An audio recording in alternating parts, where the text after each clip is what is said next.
Hello. Good morning, everyone. Thank you. So in the previous class, we were talking about emergence of Mahajanpads and Magad as the most powerful Mahajanpad. I think that was the last topic we discussed. In today's class, by the way, any doubt, anything you would like to ask from the previous classes before I move ahead?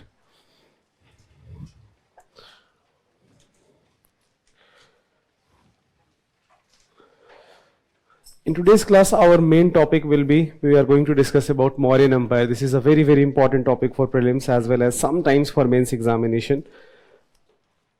But one of the important topics of ancient India.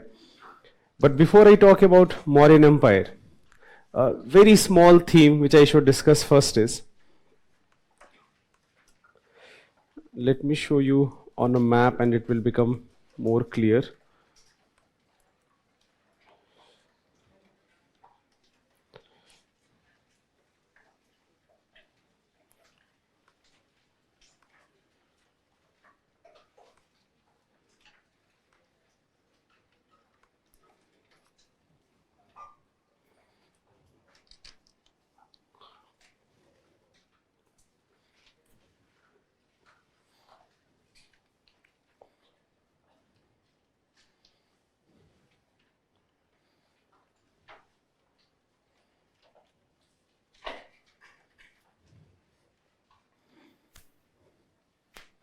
So anyways, in 6th century BC, this here is map of 6th century BC, and this part specially represents an empire which existed in the world called Persian Empire. Now Persian Empire, in general Persia as a region, so Persia का जो remnant है, जो Persia का main power center था, that is what modern day Iran will be, जो अभी Iran है. But at one point of time, Persian Empire was one of the largest empires in the world. And it was also one of the most prosperous one. Persian Empire, because it was very important part of the trade route. So it was a very prosperous region in terms of like every aspect of history, in terms of economy, in terms of culture. Just even today, Persian culture in itself has its own identity, right?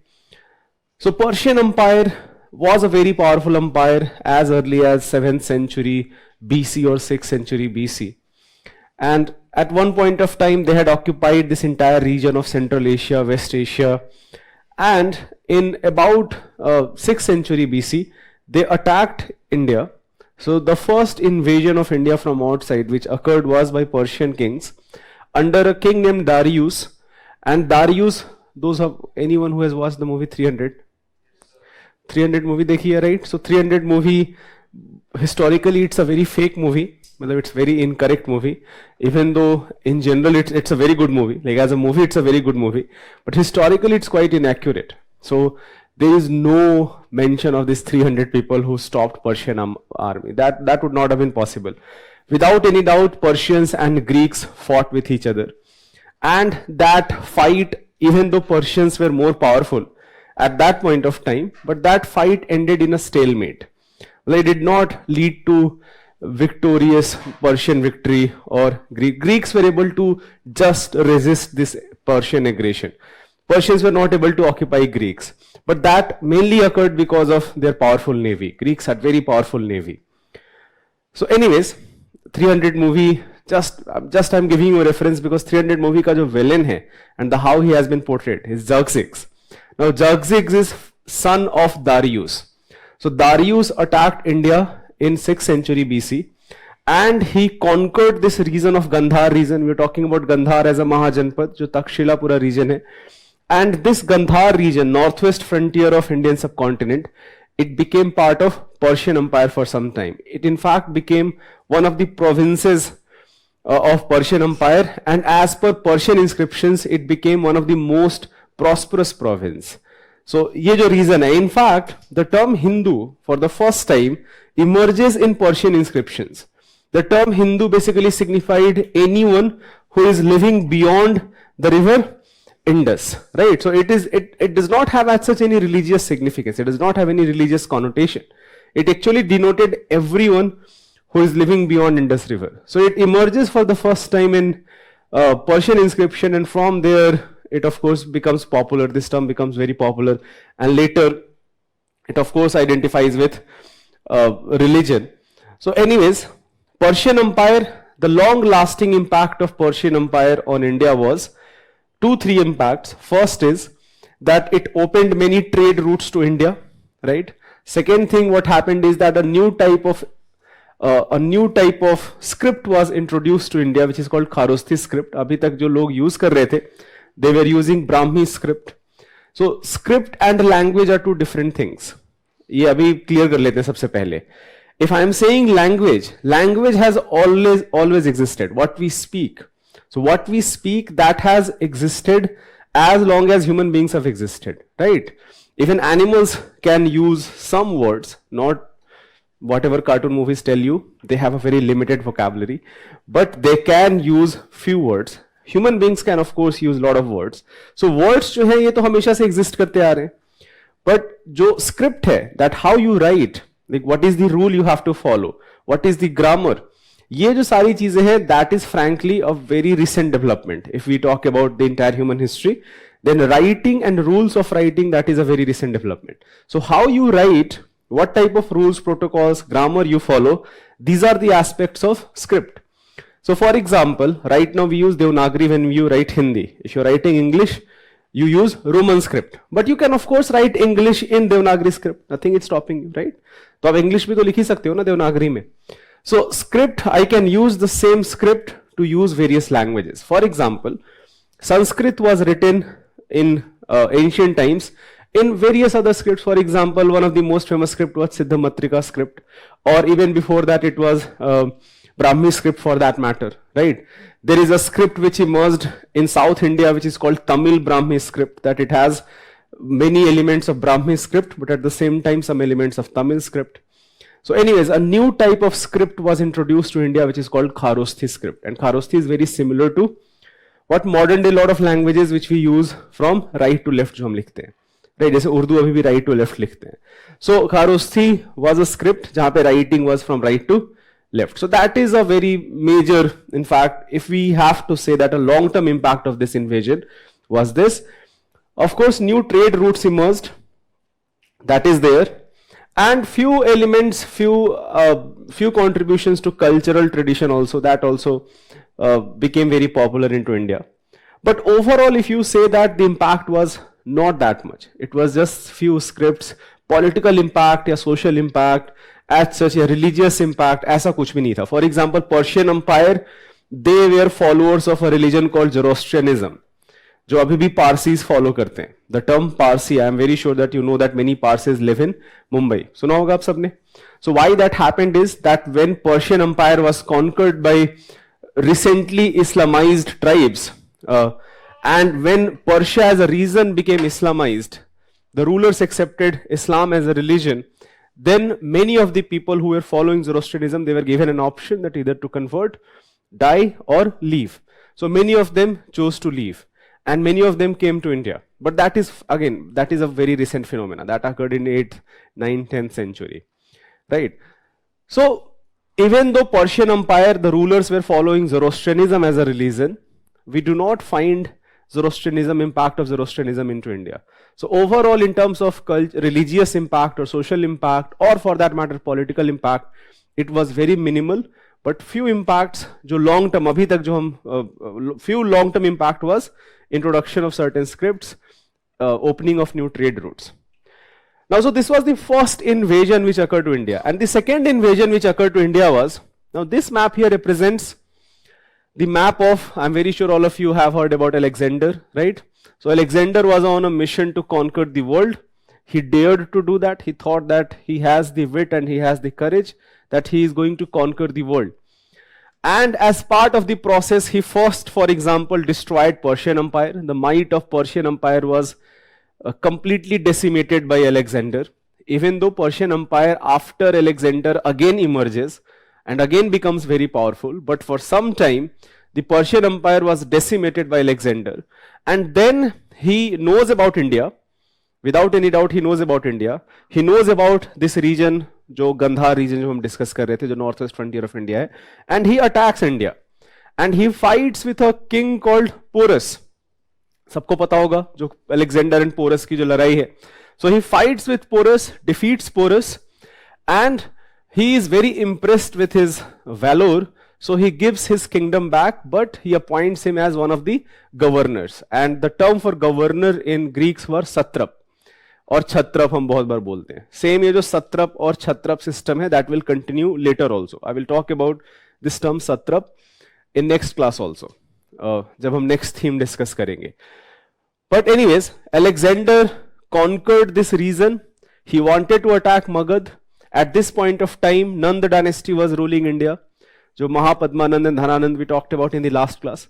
So Nanda dynasty was ruling Magad, and his army had heard about, his army first of all was very tired, and they had heard about the might of Nanda Empire. They had heard about that not only they have horses but they have elephants, which was frankly very unique to Greeks. Greeks had no elephants in their army. So they were not willing to attack Magad, and because of that Alexander was forced to go back.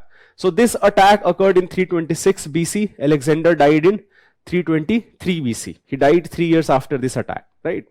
So again, here also the long-term impact per se is very minimal, except perhaps opening of trade routes.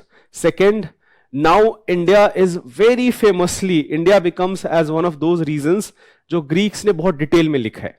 Many Greek authors wrote about India in detail.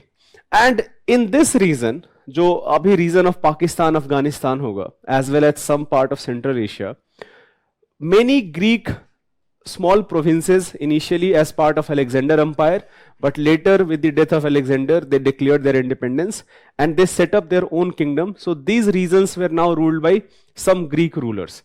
And these Greek rulers attacked India later, after the decline of Mauryan Empire. So we'll talk about that. ये जो attack है, attack of Greek Empire. So second set of invasion which I'm going to talk about after we complete Mauryan Empire is that Greeks again later attacked, then came a tribe called Shakas, then came a tribe called Parthians, and finally a tribe called Kushanas. So 4 set of attacks occurred, but not at this point of time. There is a gap here. For 200 years, entire India, not at least for 200 years, not the entire India, but definitely for few years, entire India was politically unified by a kingdom called Mauryan Kingdom, which became empire.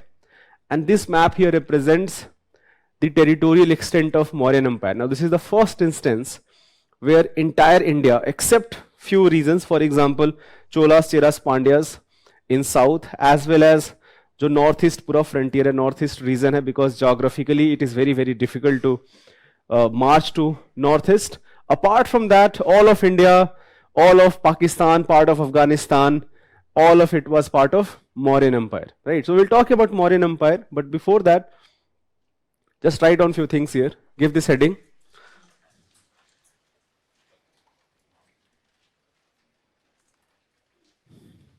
Persian invasion and Greek invasion to India.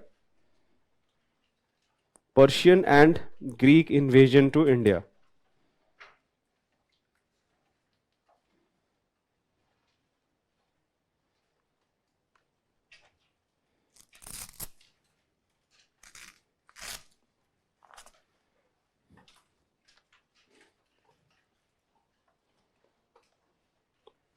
Write down here.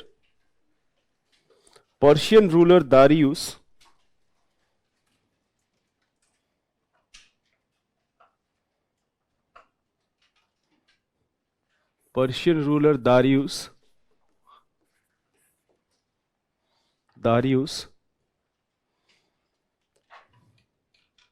attacked northwest frontier of India. Northwest frontier of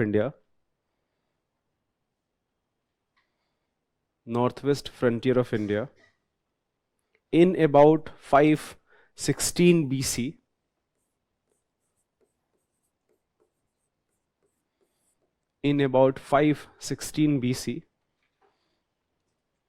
And made this region a province of his empire.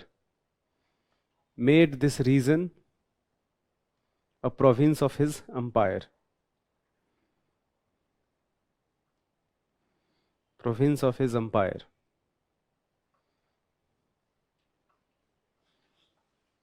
As per Persian sources,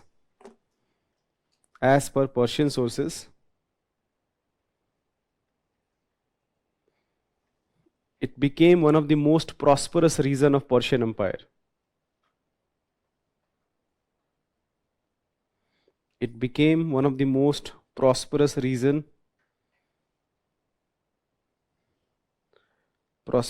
of empire.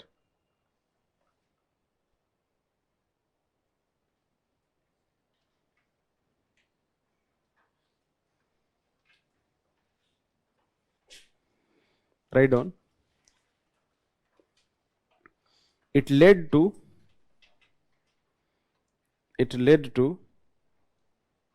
development of it led to not development, it led to introduction of Kharosthi script into India. Kharosthi script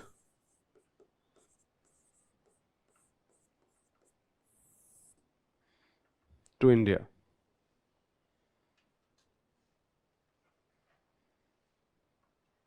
Some Ashokan inscriptions, just write down as a point, some Ashokan inscriptions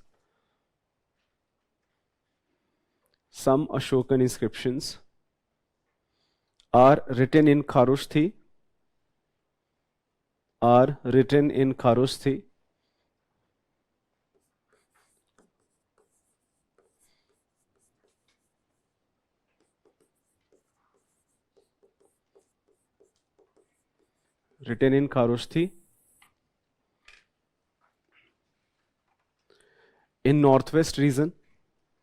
in northwest region.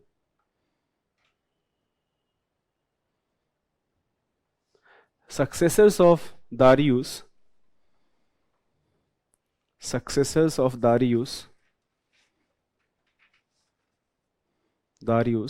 employed Indians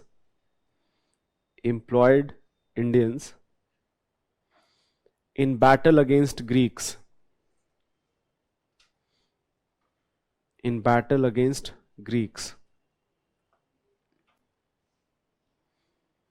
This invasion also led to, one last point, this invasion also led to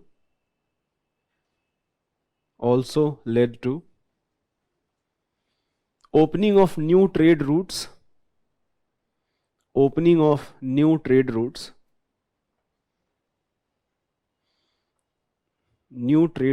and in general trade and commerce flourished.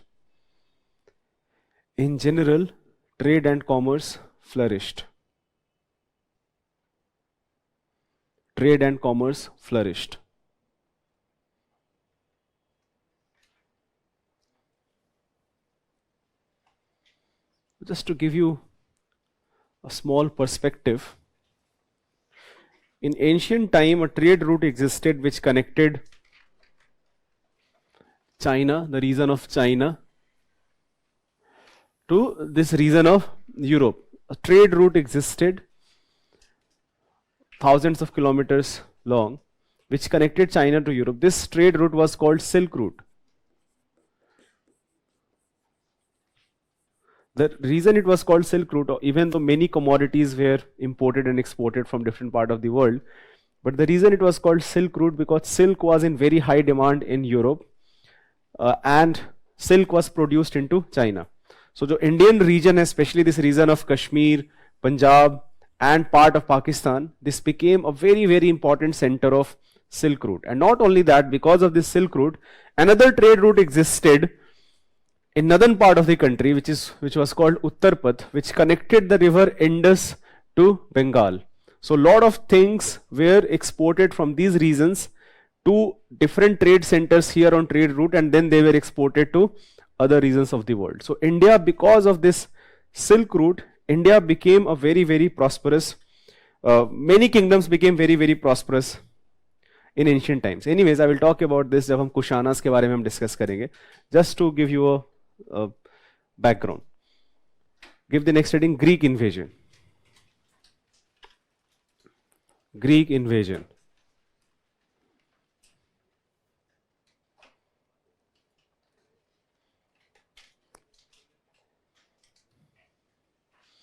Write down here. Alexander from Macedonia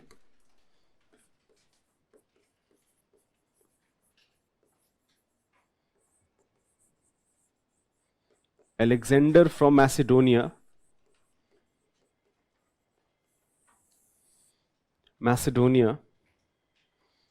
was the Greek ruler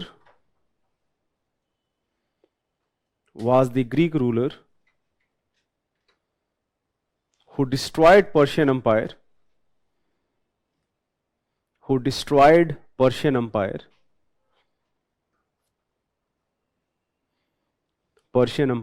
and marched to India in 326 BC. Marched to India in 326 BC.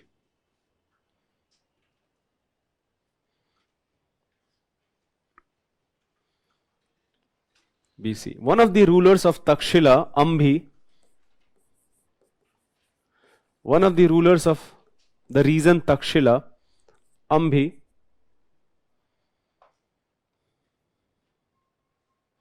one of the rulers of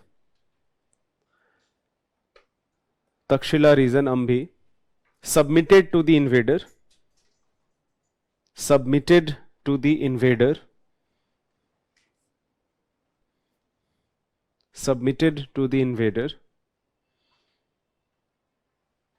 but Alexander faced his greatest resistance. Alexander faced his greatest resistance.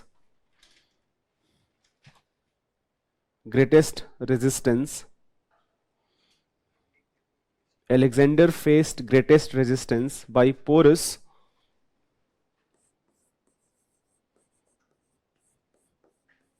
He is also called Puru. By Porus, whose territory spanned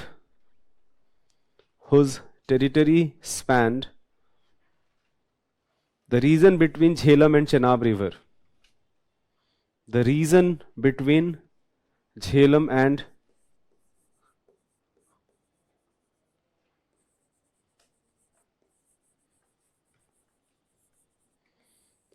and Chenab river.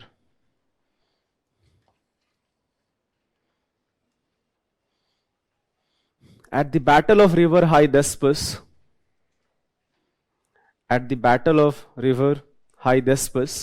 which is what Jhelum is. So in Greek account, Jhelum is called Hydaspes river.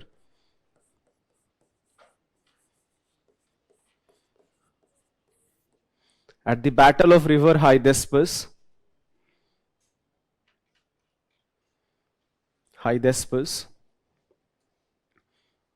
Porus was defeated.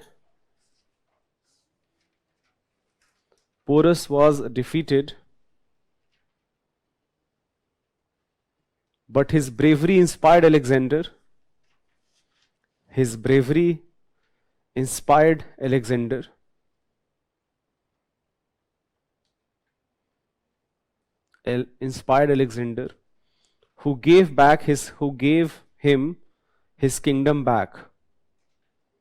Who gave him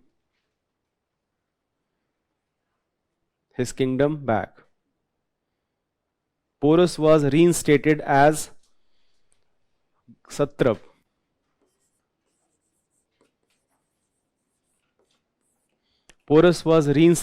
satrap. Satrap is like provincial governor.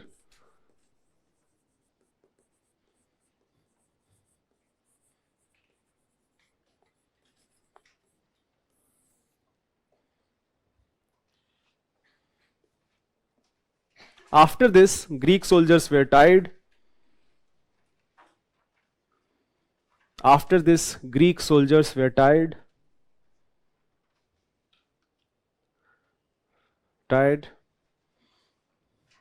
And did not want to attack Magad.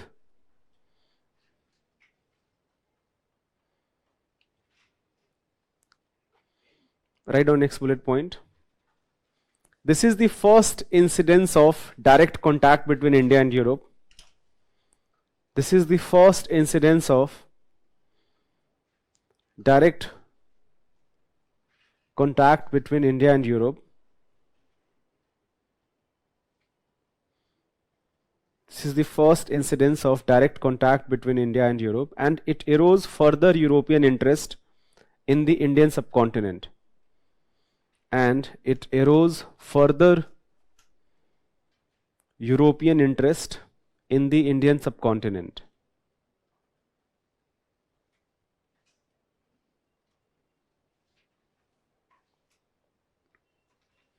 In the Indian subcontinent. And one last point लिख लेना. Later Greek possessions were lost to Mauryan Empire. Later Greek possessions were lost to Mauryan Empire.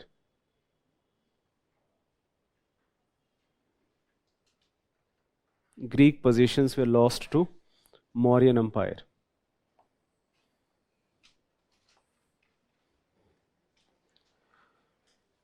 So two set of invasions in ancient India, first by Persians, later by Greeks. You should know about it, right? The next important topic for us is Mauryan Empire. Give this heading, Mauryan Empire.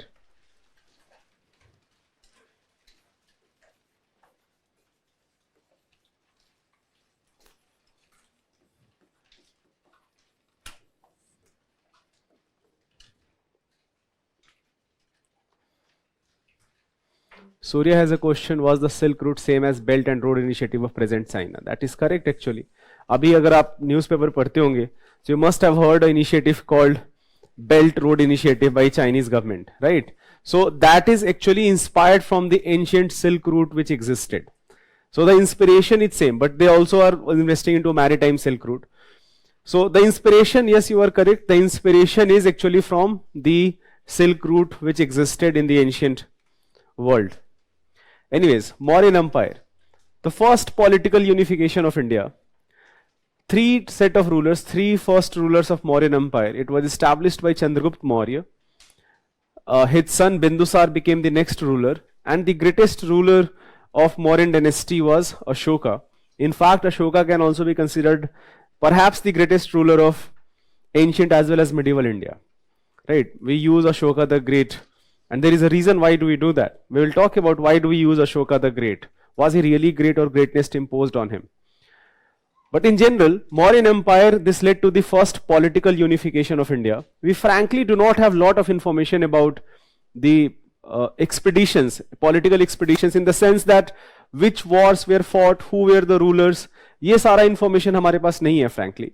But we do know that from various sources that Chandragupta Maurya himself had done most of the expedition. He had emerged victorious in most of the regions.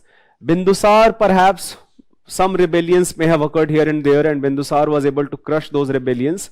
And few regions which remain untouched. For example, Kaling was independent, so Ashok fought with Kaling, and Kaling was defeated, but this war took a toll on him. He was aghast by all the bloodshed which has occurred because of this war, and because of that he renounced the war and accepted Buddhism. Right? That I'm very sure this story ye sabko pata hoga ki he finally is aghast by what has happened in Kaling, and he renounces the war after that. And this is perhaps the only instance where a king has renounced war after winning one.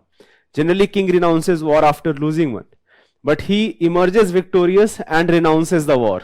And after that, his main goal is to spread his message of peace and tolerance throughout his kingdom, and he installs many inscriptions across the country. जो भी geographical boundary है, so that actually, apart from a lot of information about Mauryan Empire, let's say in terms of administration, in terms of their ideas, but it also tells us about the geographical territory of Mauryan Empire. That जहाँ पे भी Ashokan inscription मिलता है, where Ashoka is directly addressing, जो भी Ashokan inscription होंगे, वहां पे डायरेक्टली पहला लाइन ऐसे होगा, thus spoke Devanam Piyadasi. He called himself Devanam Piyadasi.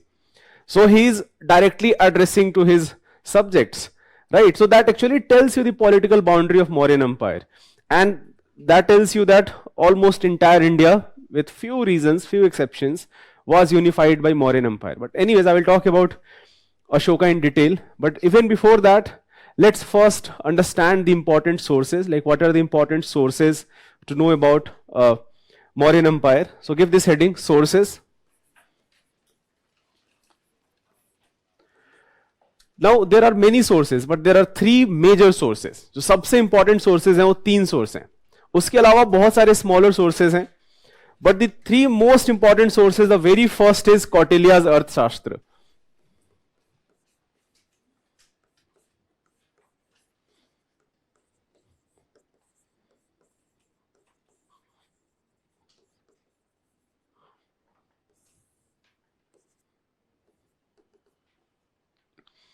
One of the most important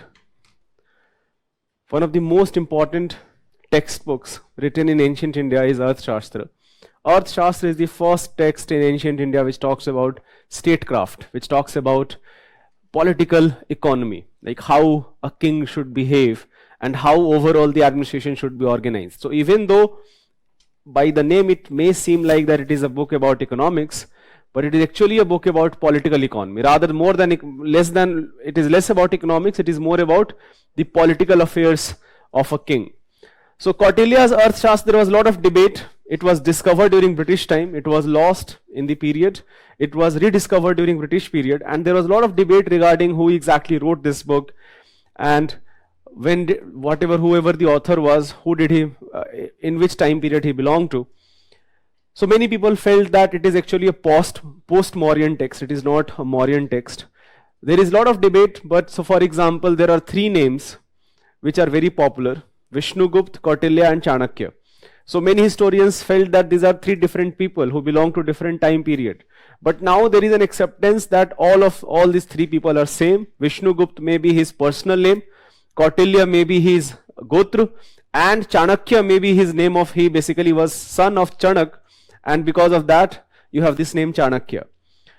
So Kautilya's Arthashastra is perhaps one of the most important source to know about Mauryan Empire, but very interestingly, Kautilya's Arthashastra never talks about Chandragupta Maurya, never talks about Patliputra. So that is why in fact there was a debate that does this text belong to Mauryan Empire. Now the most accepted theory behind this is that Kautilya, as the popular legend goes, that he was insulted by Dhananand. We have talked about this, that Kautilya was a learned Brahmin who went to Dhananand, and Dhananand insulted him because he was not very good looking for that matter, and Kautilya took this as a personal insult, and he now went on to find a successor who could defeat Dhananand, and Dhananand already was not very popular, and he found that successor to be Chandragupta Maurya. Now how much true that is? Like for example, did he train Chandragupta Maurya from the starting? As the legend goes that he finds a kid, not very old, hardly 14-15 years old kid, and he realizes that he has the potential to become the next ruler, and he trains him. We do not know if that legend is true or not, but without any doubt he played a very, very important role in the administration and even before administration. So the most accepted theory is that he compiled this text, and that actually tells you the genius of Kautilya. He compiles this text even before Chandragupta Maurya had become the ruler, because the text is written from the point of view of a conqueror who is going to become a conqueror, who already is not a conqueror. So it talks about that if a king emerges conqueror, and if a king comes out to be conqueror of a much larger territory, perhaps entire India, then how should he behave? What should be his responsibilities? How his administration should be organized? So the textbook is not talking about Chandragupta Maurya per se, it is talking about in general, if there is a conqueror, how his administration should be organized. So point of view जो है वो Chandragupta Maurya नहीं है. Point of view is any conqueror, and he may have written this textbook before Chandragupta Maurya became powerful, right? So anyways, Kautilya's Arthashastra is very, very important. It is also perhaps the first text in ancient India which defines the term state, like what state comprises of. When I use the word state, what do we mean by that? So this is the first text to do that. It also recognizes कि जो earth है, material well-being, that it's superior to calm, which is sensual well-being, and it is also superior to spiritual well-being, dharma. So earth for Kautilya is the most supreme thing, because he feels that sensual pleasure and spiritual pleasure spiritual well-being cannot occur without earth, which is very interesting, which is very different from generally we think that spiritual well-being is the most important thing, but for Kautilya it is not. You can only become a dharmic person if you also have lot of material, if you also are quite rich in that sense, right? Similarly, if you are rich, you can get girlfriends. That is what it means by sensual well-being, right? Jo kama, that earth is superior to both kama as well as dharma, right? So just few things, write out about few things, and I'm going to continuously talk about Arthashastra. जब हम Mauryan administration हम discuss करेंगे, that we do know a lot about Mauryan administration thanks to Arthashastra.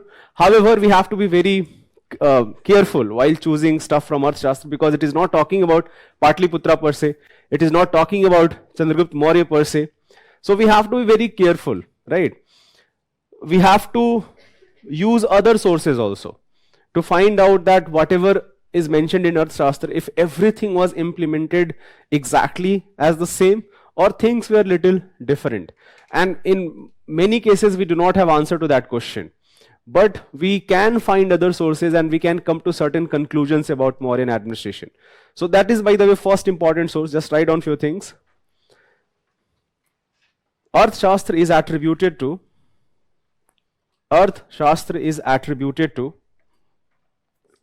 Vishnugupta,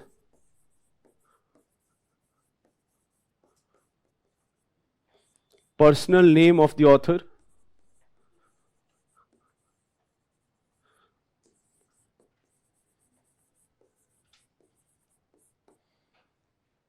Vishnugupta, Kautilya or Kautilya, his gotra,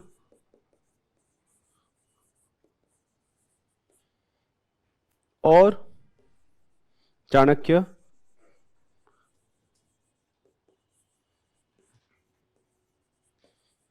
son of Chanak.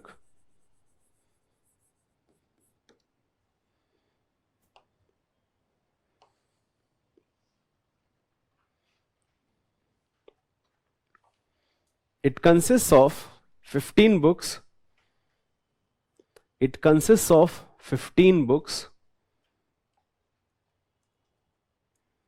15 books called Adhikarans.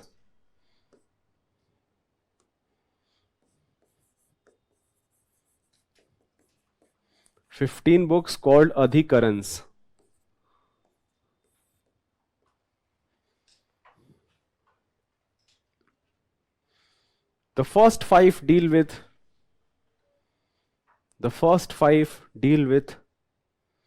internal administration. The first five deal with internal administration. First five deal with internal administration.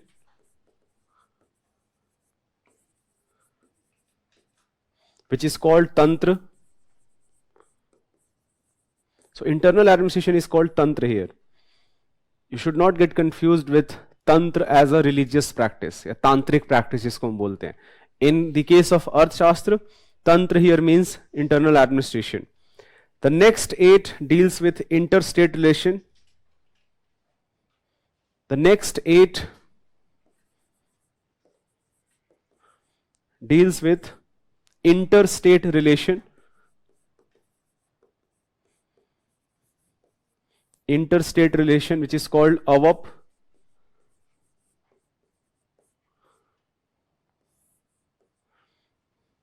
And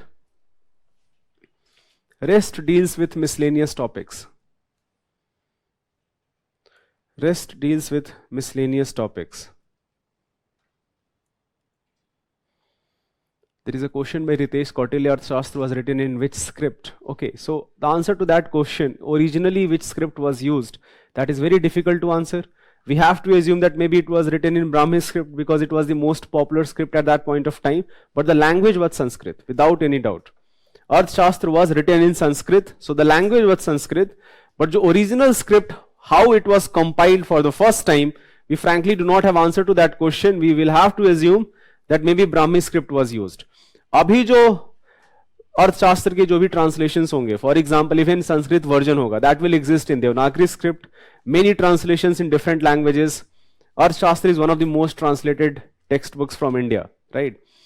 सो बहुत सारे translations अभी भी available हैं. Write down. It is a theoretical work on statecraft. It is a theoretical work on statecraft.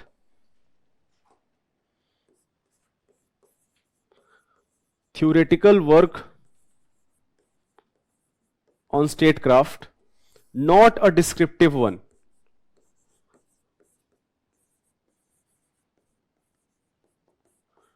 Not a descriptive one. Now what it means is that it is not describing any reason per se. आप in fact लिख भी सकते हो.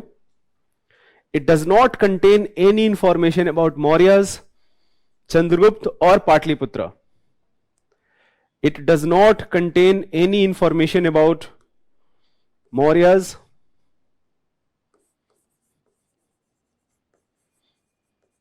Chandragupta or Patliputra.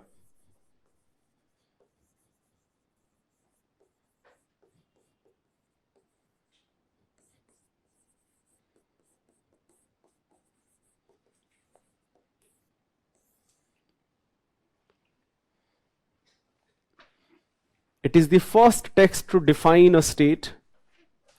It is the first text which defines a state.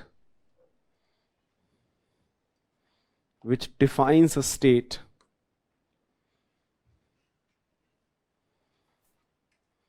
In next bullet point, write down. It considers earth. It considers earth. अब bracket में लिख लेना. Material well-being. It considers earth,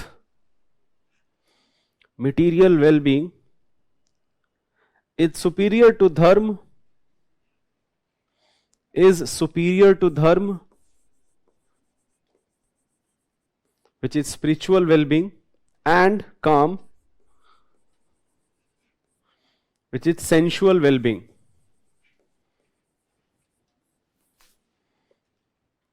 Earth is superior to dharma and calm.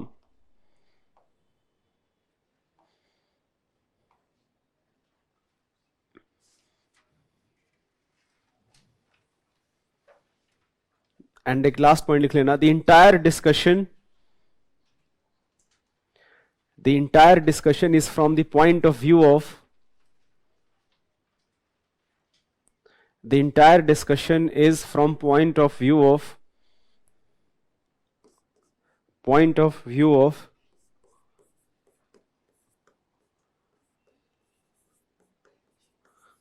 Vijigishu, which basically means to be conqueror. The entire discussion is from point of view of Vijigishu, to be conqueror. So a term is mentioned in Arthashastra called Vijigishu, which means that a conqueror, right? A conqueror who is going to emerge victorious, who is going to rule a much larger territory. So that is why in fact it is not mentioned Chandragupta Maurya or Patliputra. And that is why I told you that most accepted theory is that it was compiled. And in fact it tells you, because if you read Arthashastra, then Arthashastra imagines a much larger kingdom and it deals with great sophistication, every aspect of administration, without actually talking about a region or kingdom. But it does envisage, the text in itself envisages a kingdom, perhaps in fact an empire, and it talks about details of administration. So that, and a person was able to think even without being part of the administration. That is why this is considered as one of the great textbooks. Sorry? Okay, what do you mean by that? If he was training Chandragupta Maurya, so he would have been making notes and coming and then teaching. It could have been. It could have been. It could have been. So the main point here is that it is not talking about Patliputra or Mauryan Empire per se. It is talking about in general an empire. And it does have a great influence even on later kingdoms. We will talk about that. Anyways, this is the first source. The second major source here is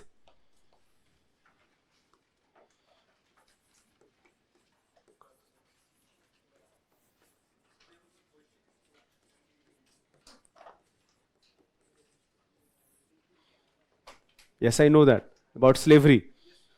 I will talk about that.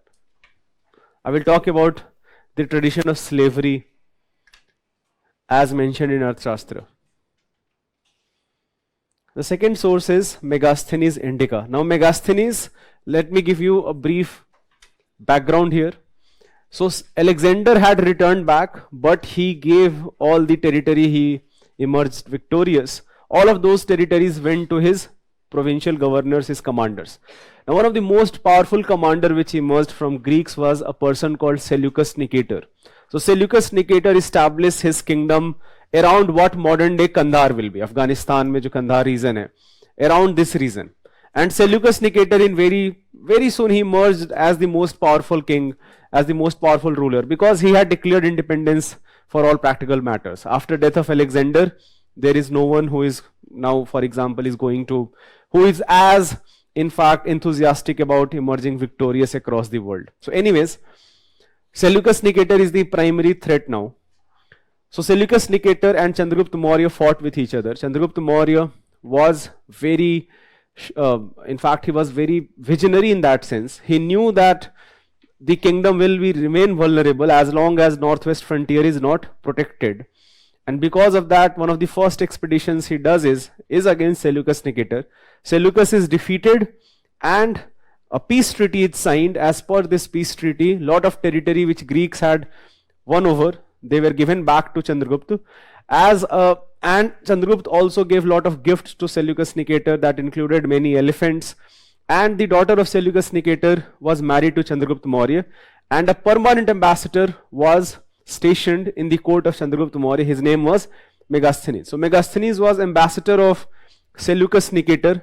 I will repeat, Seleucus Nicator is one of the commanders of Alexander. So Megasthenes is one of his ambassador who was stationed in Patliputra.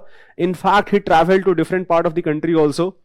He went as far as south. In one of instances, he talks about Chera kingdom, and Megasthenes talks about that Chera kingdom was ruled by a woman ruler. So anyways, but mostly he wrote about his experience in India in a book called Indica. Now unfortunately, the original Indica has not survived. We have not found, we have only found some parts of Indica, not exactly the original textbook. But Indica became a very famous textbook among Greeks. And many Greek writers, even though they did not come to India per se, they used Indica to write about India. So Indica became their source, and those works have survived. So even though Indica in detail, in completely, it has not survived, but based on Indica, jo baki ki cheezein hain, those have survived. Now interestingly, many of those texts are not reliable because India became some sort of mythical region. In many Greek texts, India has been mentioned as a great region. जैसे for example, यहाँ पे unicorns मिलते हैं, यहाँ पे ants मिलते हैं जो कि treasure आपको मिल जाएगा. Things like that. So of course those are not believable. So many texts talk about India in very high esteem, right? And inspiration from Indica. Those who have, let's say for example, some mythical significance, some mythical creatures are mentioned, that cannot be accepted as a historical truth. But there are many texts which were inspired from Indica, and they talk about India in detail. There are, however, some differences between Indica and Arthashastra. So a lot of historians feel that Megasthenes was not a very great observer. He, in fact, for example, he was trying to compare India with other kingdoms he had visited. Just say, for example, he talks about that society is divided into 7 classes. He does not talk about Varna, but he does talk about that people cannot marry outside their Gotra. He does talk about that. But he does not talk about the Varna system. But similarly, Megasthenes also gets a lot of details wrong. So many people do not consider accounts jahan pe Megasthenes is writing about India, and it may have also been because Indica to originally lost hai. So lot of inspiration, lot of other work based on Indica, they did not get everything correct. So anyways, historians have their own way of finding out that which information should be more reliable. But nonetheless, Indica is a very, very important source of Mauryan Empire. Just write down, Megasthenes was representative of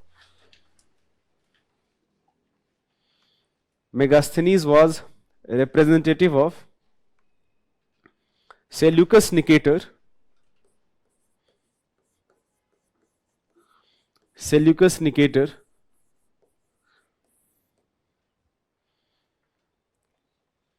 at the court of Chandragupta Maurya. At the court of Chandragupta Maurya.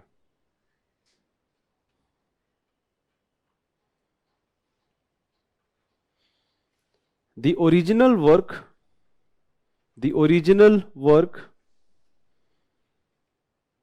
has been significantly lost. The original work has been significantly lost. Significantly lost. Historians are dependent upon. Historians are dependent upon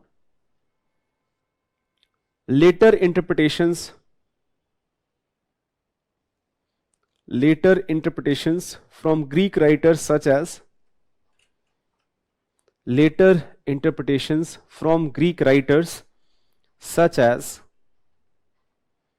Strabo, Arriana, Pliny, Strabo, Arriana, Pliny. There are a few more names, but these are the important names. So these are Greek writers who took inspiration from Indica and wrote about India in their accounts. So even though Indica has not survived, but their work has survived. Original Indica has not survived, their work has survived. Greek accounts, एक last point लिख लेना. Greek accounts mention Chandragupta as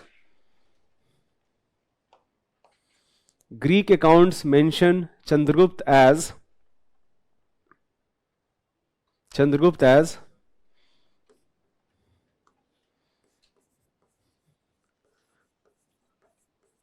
Sandrocutus, Bindusar as Amitrochates,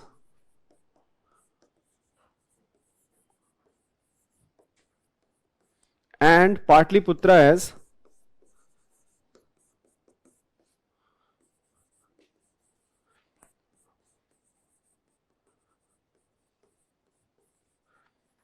Polymbothra. Patliputra as Polymbothra.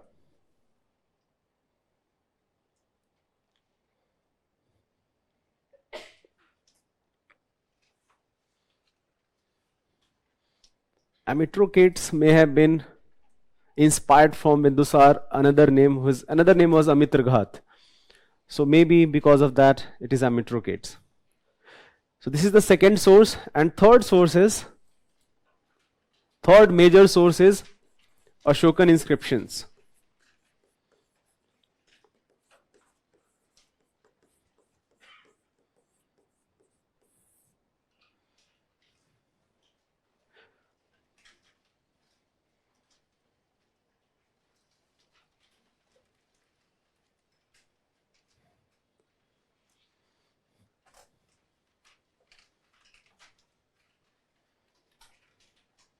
Now this map here represents Ashokan inscriptions which have been found in different part of the country. So there is a lot of concentration, if you can see, in the region of Karnataka and Andhra Pradesh, right? Similarly, concentration into northern part of region as well as in northwest frontier. And there are different type of inscriptions. For example, Ashokan inscriptions can mainly be divided into two parts depending upon where they are written. If they are inscribed on rocks, these are called rock inscriptions. If they are inscribed on pillars, they are called pillar inscriptions. First. Second type of division can be depending upon their length, how detailed they are. If they are not very detailed, these are called minor inscriptions. If they are very detailed, these are called major inscriptions. So for example, what it will look like. So a rock inscription will look something like this, and a pillar inscription will look something like that. Okay. Very famous, lion capital is very famous, edicts of Ashoka. The lion capital has been found at Sarnath. Recently it was in controversy. I'm very sure you guys have read the news. That was a very, very stupid controversy, like frankly speaking. Lions have fangs. What the hell? Like, how is that a controversy? There are so many real issues in this country right now, and you're talking about lions have fangs. Anyways, So edicts of Ashoka, depending upon the length, major rock inscription or minor rock inscription, depending upon the medium rock inscription or pillar inscription. There are some cave inscriptions also. There are some very small inscriptions. You do find a lot of these inscriptions together at one place. Many of those inscriptions have not survived. So for example, when many travelers came to India, जैसे Fahian talks about Ashokan inscription in his travelogue. Xuanzang, who came later than Fahian, these both are, by the way, Chinese travelers. I will talk about them in detail in the next classes. So when Fahian and Xuanzang came to India, he mentions Ashokan inscriptions in many regions of the country which has not survived. Right? So we do not know the extent and the number, but whatever has survived, that also tells us a lot about Mauryan Empire. Like what type of Ashoka ke ideas kya hai exactly, what type of administrative setup we are talking about, all of those things are mentioned here. So anyways, Ashokan inscriptions are again a very, very important source to know about Mauryan Empire. I will talk about them in detail, what are the main elements of different inscriptions. But Abhi just write down few things here.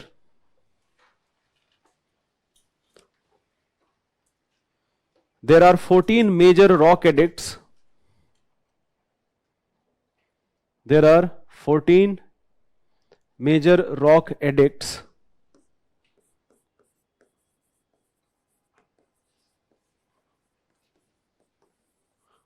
Rock edicts, 7 pillar edicts,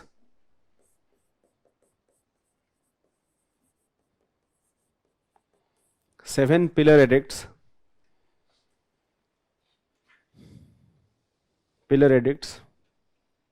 There are many minor rock edicts, minor pillar edicts and cave inscriptions. Minor rock edicts, minor pillar edicts, minor rock edicts, minor pillar edicts and cave inscriptions.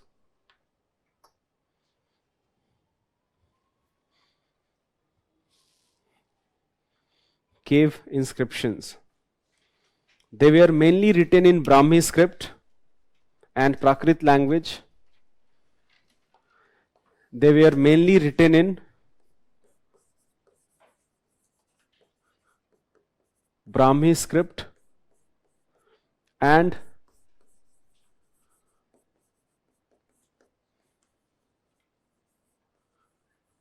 Prakrit language.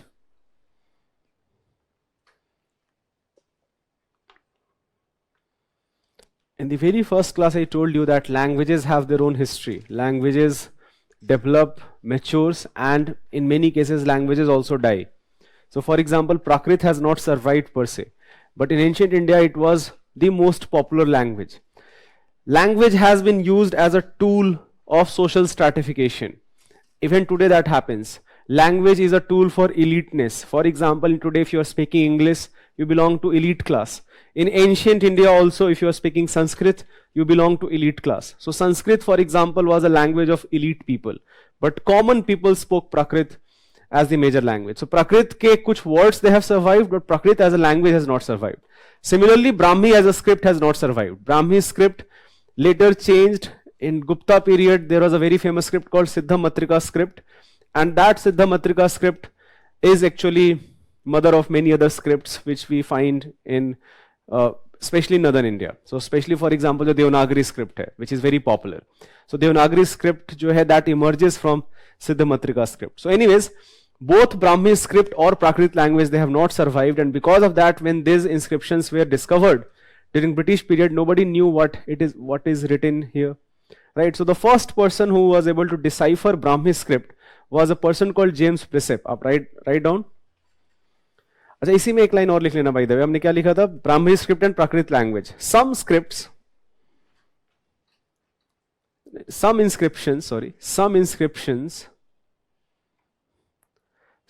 inscriptions used Prakrit language and Kharosthi script, Prakrit language and Kharosthi script.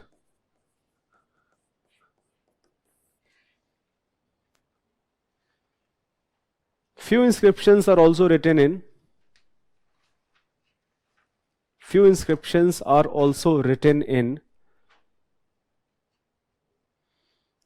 inscriptions are also written in Greek and Aramaic. Few inscriptions are also written in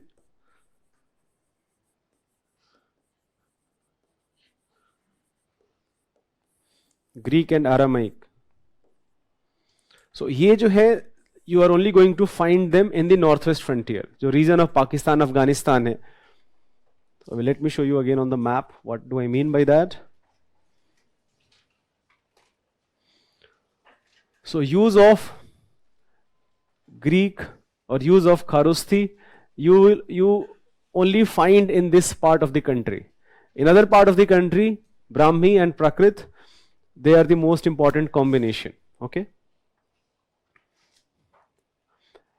Write down in next bullet point. James Prinsep was the first person. James Prinsep was the first person who deciphered Brahmi script. Deciphered Brahmi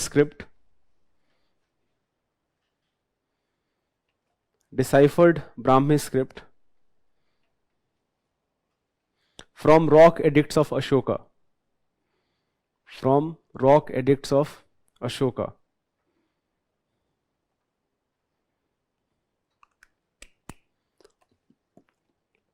But then there was a problem.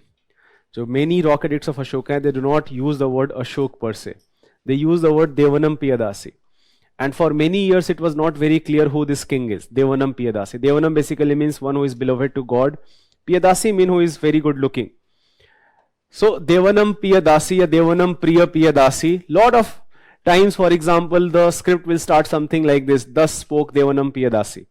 So it was not very clear that who exactly is Devanam Piyadasi. And frankly, for the first time, the term Ashok, so Ashok, by the way, later many other inscriptions were discovered. At least there are 4 inscriptions which talks about where Ashoka is using his personal name, which is Ashok. But there are many cases, but it was discovered later. So how we know that Devanam Piyadasi is Ashoka is from certain Buddhist texts, because Ashoka became a patron of Buddhism. Certain Buddhist texts which were compiled in Sri Lanka. So for example, there are 2 very famous texts called Mahavamsa and Deepavamsa. Mahavamsa and Deepavamsa, these are Buddhist texts. They talk about history of Sri Lanka in ancient times, and they talk about propagation of Buddhism into Sri Lanka by Ashoka's Buddhist missionaries, and they use the 2 names simultaneously. That Devanam Piyadasi is also Ashoka. So from there it became clear that Devanam Piyadasi is Ashoka. You can write it down. In most of the edicts,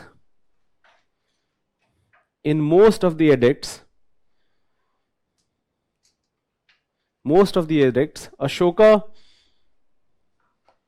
is known as Devanam Piya and Piyadasi. Devanam Piya and Piyadasi. And इसी में एक line लिख लेना, from Buddhist texts compiled in Sri Lanka, from Buddhist texts Mahavamsa and Deepavamsa compiled in Sri Lanka,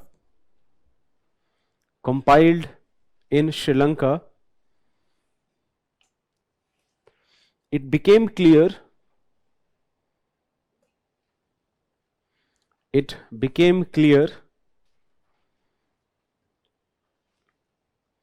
that these titles belong to Ashoka.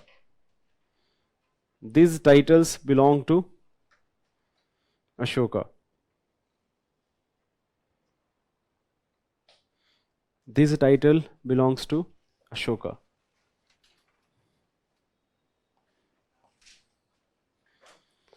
I am going to talk about Ashokan inscription in detail. UPSC का बड़ा एक favourite topic है, बहुत बार UPSC ने question पूछ रखा है. Lot of times this questions are very factual frankly. देखो ancient history, I keep repeating this thing, it is very factual, like without any doubt it is very factual. Questions भी आएंगे बड़े ही factual nature के होंगे. But how do you memorize all these things? You keep repeating them, you keep revising them. I'm going to highlight important stuff कि जो पक्के से पता होना चाहिए. जैसे पॉलिटिकल डेवलपमेंट, तो ऐसे भी मुझे लगता है कि स्टोरी की तरह आपको याद रखना चाहिए कि how story progresses. So political development is very interesting. I feel like that is the most interesting part of history. But history of course is not limited to political development. जो बाकी की चीजें हैं वो उतनी इंटरेस्टिंग नहीं है, वो थोड़े बोरिंग है, बट फिर भी बार बार पढ़ोगे याद रहेंगी. एंड चीजों को अगर आप थीमेटिकली पढ़ो, that how things are changing and what are the things which remain the same. We use the word continuity and change. So जो कंटिन्यूटी एंड चेंज को अगर आप ट्रेस करोगे, so history becomes very interesting, not only for politics but also in terms of society or in terms of economy. So it is very factual, but it's frankly not very difficult. Difficult एक ही type के question मुझे लगते हैं जो term based question होते हैं. For example I mention lot of terms till now, बहुत सारे टर्म्स हमने डिस्कस किए हैं. ये क्वेश्चन मुझे डिफिकल्ट लगते हैं. बाकी जो भी क्वेश्चन है, चाहे वो सोशल डेवलपमेंट हो, पॉलिटिकल डेवलपमेंट हो, इकोनॉमिक डेवलपमेंट हो, they can be attempted. Term based question, if you do not know the meaning of terms, then it becomes very difficult to answer those questions, right? So उसका solution यही है कि जितने terms आपने मैं class में बता रहा हूँ, plus I am expecting that you are reading आर्य शर्मा. आप आर्य शर्मा से जो भी terms मान लो लगता है कि क्लास में डिस्कस नहीं हुआ है, but this is something I should know. If you can remember those terms and if there is a question from those terms, that is more than enough. इसके अलावा और भी कोई टेक्स्ट बुक पढ़ने की जरूरत नहीं है. एक दो क्वेश्चन के लिए पूरा टेक्स्ट बुक पढ़ने की जरूरत नहीं है, आपका बिना मतलब का टाइम वेस्ट होगा. तो whatever terms I am mentioning in class, that is as well as whatever terms, extra terms are mentioned in Arya Sharma, just focus upon that. That should be more than enough. इससे ज्यादा आप परेशान होगे, जरूरत नहीं है. Frankly I am frankly speaking, it's not required, right? And regarding always students have this doubt कि कैसे पढ़ें, तो देखो इसका एक ही तरीका होता है. UPSC examination is all about, this examination is not difficult in the sense that you need to know technical details. This examination is difficult because it has a very huge syllabus. Syllabus बहुत ज़्यादा है. How do you cover such a huge syllabus in a short span of time so that you also do not forget what you studied few months ago? यही problem है ना सबसे बड़ा. So ये जो problem है इसका solution देखो एक ही है. That solution is you have to be very consistent. So for example, apart from these 3-hour classes, you have to go and do a self-study of 6 to 8 hours for 1.5 years without an exception. It cannot be that you have studied 10 to 12 hours and you felt very happy about yourself and after that you took a 3 days rest कि 3 दिन अब आराम से थोड़ा rest लेते हैं, बहुत पढ़ लिया है, right? So ये जो self content वाली feeling है ये नहीं आना चाहिए, right? You have to accept a very simple fact that those who are going to clear this examination, they are working really hard. And if you want to compete with them, you also have to work really hard. So you have to be very consistent in your studies without an exception. And I do not feel that ये 10-12 घंटे जो daily, I do not agree to that. I think even if you are studying 6 to 8 hours, but daily, वो ज़्यादा ज़रूरी है. Consistency is more important. Rather than एक fluctuation हो रहा है कि आप 12 घंटे पढ़ रहे हो फिर उसके बाद 1 घंटे पढ़े next day. Don't do that. So be consistent, keep revising things, make a timetable कि ठीक है, these are few things which I'm going to revise. 3-4 महीने पहले पढ़ा था, मैं वापस से रिवाइज करूंगा जाके, especially जो factual चीजें हैं. Definitely you will be able to recollect lot of information. Anyways, other sources. So these are the 3 major sources. There are some minor sources also.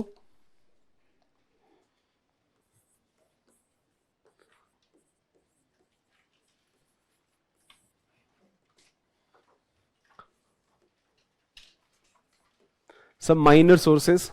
For example, there is a very famous play called Mudra Rakshas.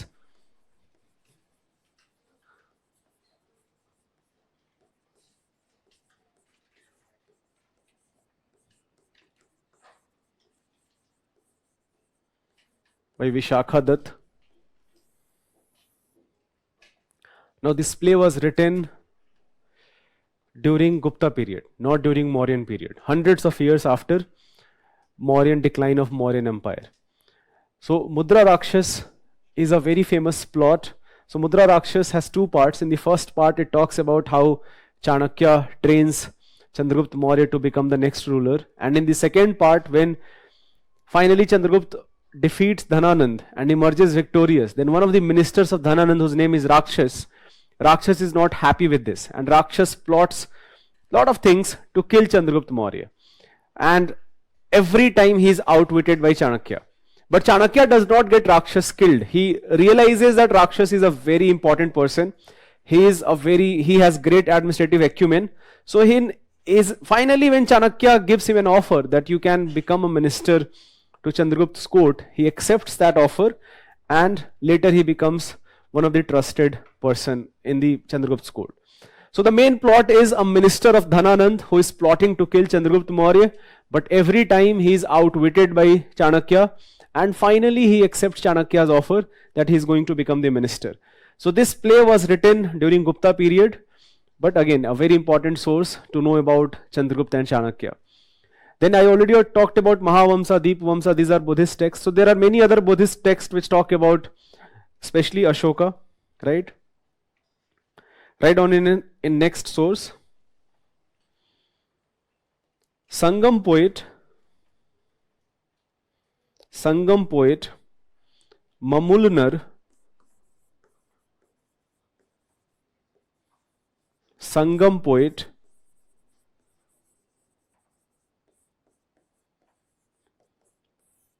Mamulnar talks about Chandragupta southward expansion. Talks about Chandragupta's southward expansion.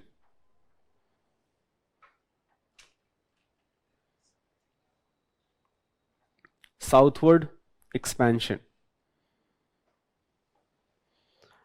अभी संगम poet, I'm very sure that this is ये संगम word कहाँ से आ गया अचानक से. So I will talk about Sangam age in the next class in detail. So Sangam age basically is a period which we mark the Chola Chera Pandya kingdom of Tamil Nadu and Kerala region. And this age basically marks the development from about 300 BC to 300 AD, a period of 600 years. And why it is called Sangam age is because this is very famous. These three kingdoms are very famous because assembly of poets occurred in the region of Tamil Nadu, and those assemblies were called Sangam. Tamil literature was compiled for the first time here. Few of the greatest work of Tamil literature was compiled in Sangam assemblies, and that is why we use the word Sangam age. So Sangam, when I'm mentioning Sangam poet, I'm talking about Sangam, जो poets का assembly है, which occurred in the region of Tamil Nadu, right? So it does talk about Chandragupta's southward expansion. There are many other texts, for example, which helped in understanding the geographical territory of Mauryan Empire. So for example, we find inscriptions in Gujarat. There is a very famous inscription called, write down, Junagadh or Girnar inscription.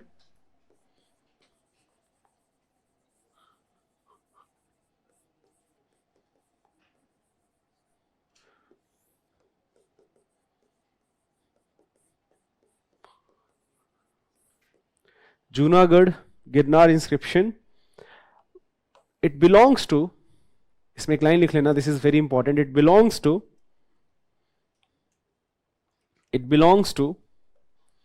a Shaka ruler Rudradaman,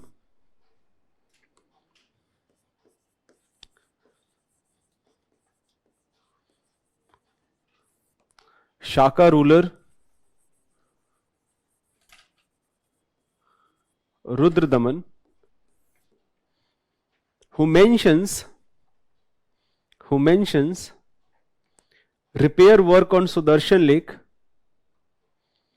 repair work on Sudarshan Lake, repair work on Sudarshan Lake, which was constructed during Chandragupta's period, which was constructed during Chandragupta's period.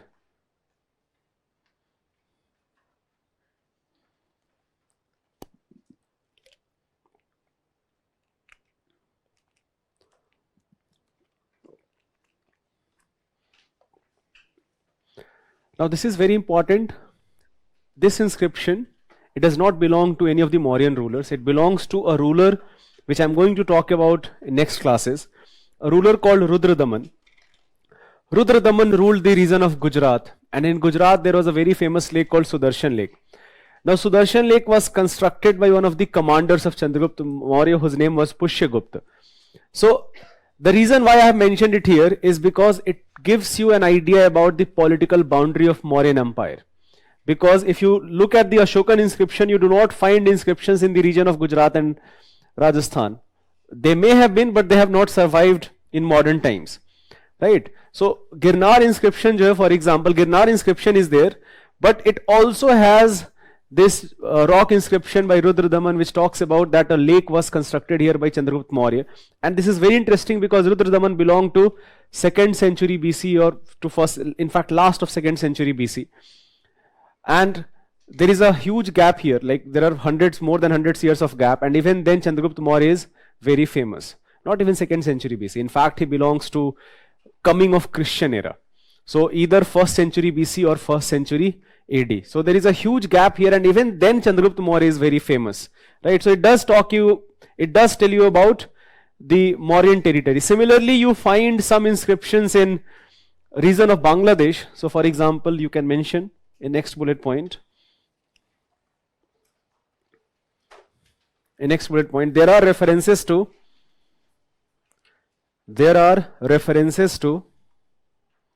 famine relief work. There are references to famine relief work in the region of Mahasthan,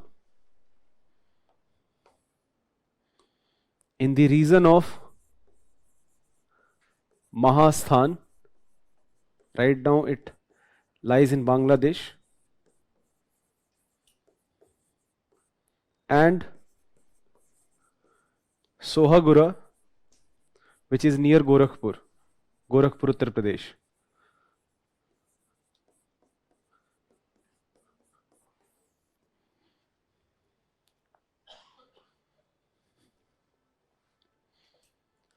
So these inscriptions, apart from the fact that what is the work done by king, it also tells you about the political boundaries of Mauryan Empire. So that is why I told you that entire India was politically unified under Mauryan rulers. So let's talk about the political developments. Give this heading Chandragupta Maurya.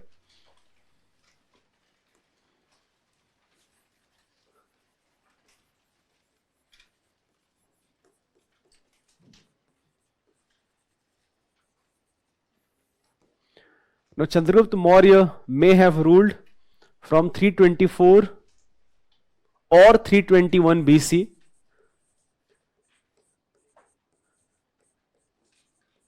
till 297 BC.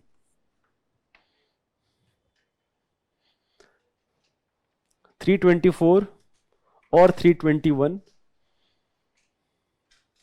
in ancient times. Sorry?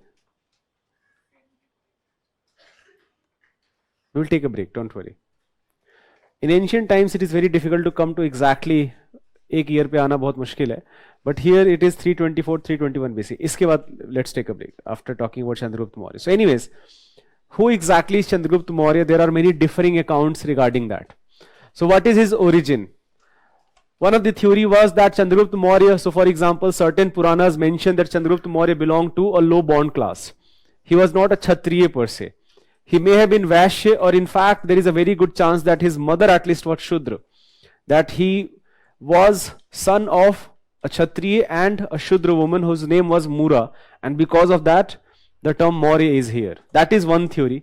Another theory is that Chandragupta Maurya belonged to a clan which was ruling the region called Pipla Nivana, which will belong to right now modern Gorakhpur. Gorakhpur के आसपास एक region था, and he belonged to a clan which was Kshatriya clan for that matter, right? Then there is another theory that he belonged to a group of clan who were peacock tamers, right? And hence peacock more वहां से Maurya आता है. So there are many theories regarding that. it's very difficult to come to certain conclusions that exactly origin kya hai. But without any doubt, Chandragupta Maurya defeats Dhananand and emerges victorious. Now, Chandragupta, we also know that Kaling, which what modern day Orissa is, Kaling during time of Nand period was part of Magad Empire. How do we know that? Because there is a very famous inscription called Hathi Gumfa inscription. It belongs to one of the later kings of Kaling called Kharavela. And Kharavela ka jo Hathi Gumfa inscription, it talks about that initially Kaling was part of Magad Empire, but when Chandragupta Maurya becomes the ruler, he defeats Nand Empire, Kaling declared its independence. So maybe the war Ashoka started, it was a punitive war. Punitive in the sense to punish you. How dare you to declare your independence. So anyways, I will talk about that later. But Chandragupta Maurya does most of the expedition. He emerges, what his son was only involved mainly into crushing the rebellions. Ashoka mainly interfered in Kaling. Apart from that, most of the expedition was done by Chandragupta Maurya himself. However, we do not know what happened to the kings which were defeated. We do not know what happened to the people who were conquered. We also do not know the level of political control there was. So for example, Mauryan ruler directly kahan tak rule kar rahe hain? Baki autonomous rule hai kya? So one of the theory was, and even today it is a very famous theory, that it was a very centralized empire. The entire empire was very centralized. Everything was controlled by Patliputra itself. But many historians feel that to govern such a larger territory, it is very difficult to do that. So anyways, write down few things here. There are differing accounts regarding origin of Chandragupta. There are differing accounts regarding origin of Chandragupta. Differing accounts regarding the origin of Chandragupta.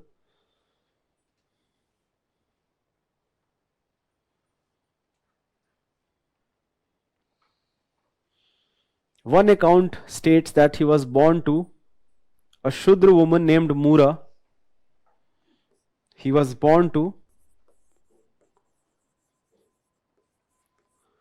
a Shudra woman named Mura.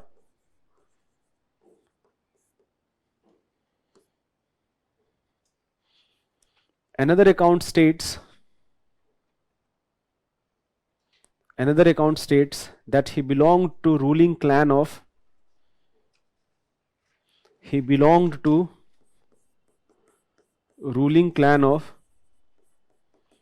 Pipaha Liwana. This will lie near Gorakhpur, Uttar Pradesh.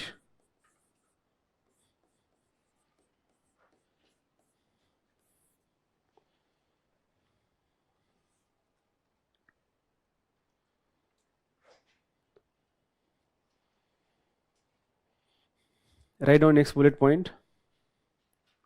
Chandragupta rose to the throne. Chandragupta rose to the throne with the help of Chanakya.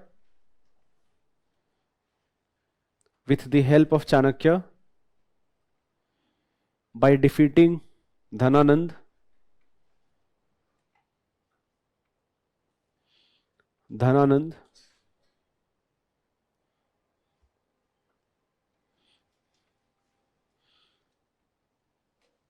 The governor of Alexander,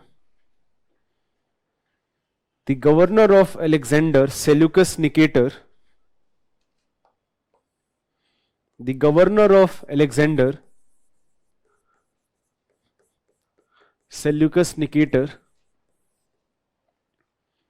was defeated by Chandragupta.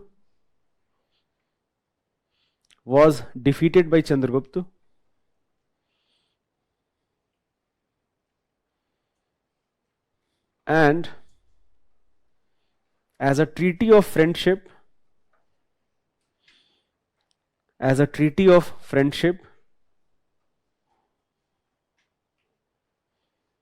Mauryan Empire got many reasons of what modern day Pakistan and Afghanistan is.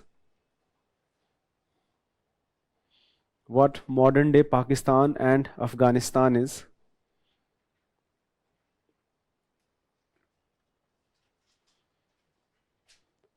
Daughter of Seleucus, Helena was married to Chandragupta. Daughter of Seleucus,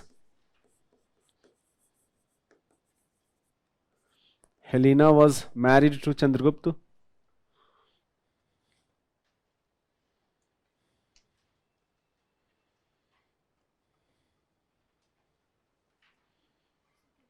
Daughter of Seleucus, Helena was married to Chandragupta.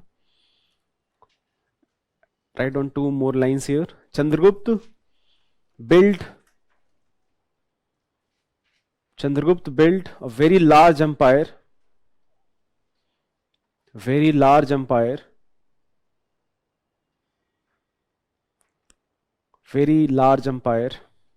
which covered almost entire subcontinent region.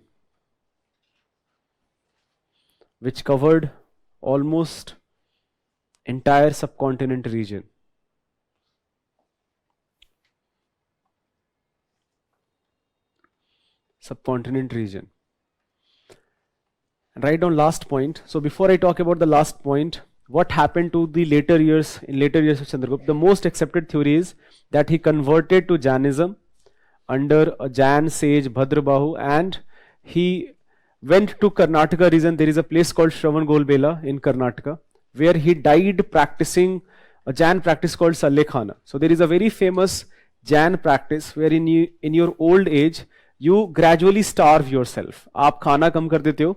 You gradually starve yourself to escalate the process of death. Sometimes Sallekhana remains in news because even today it is practiced, and it remains in news because of a very important constitutional question, that do you have right to die? Polity हुआ है आपका? Fundamental rights में article 21 पढ़ा है? अच्छा ठीक है. So anyways, just remember, all fundamental rights का जो negative है, that is also true. So for example, I'm very sure all of you know that we have right to freedom of speech and expression. Then we also have right to remain silent. Nobody can take away that right. I do not want to say anything, right? So all fundamental rights का जो negative है, that is also true. But for right to life, that is not guaranteed. That you have right to life, but you do not have right to die. So Sallekhana sometimes emerges as a very important constitutional question. Polity में discuss करेंगे. Even today, it is a very famous practice. So there is the most accepted theory is that Chandragupta converted to Jainism. He went to the region of Karnataka in Shravan-Golbela, and there he died practicing Sallekhana. Just write down. Chandragupta Maurya converted to Jainism under Bhadrabahu. Chandragupta Maurya converted to Jainism under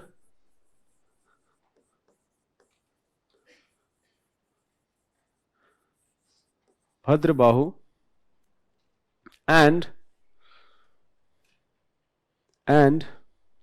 moved to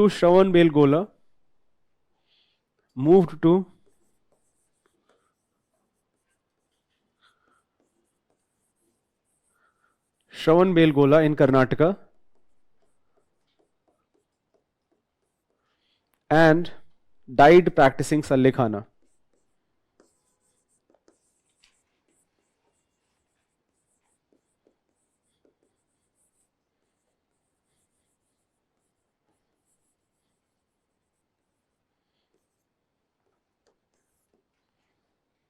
Died practicing Sallekhana. Let's take a break here. After that, we'll talk about Bindusar and Ashok.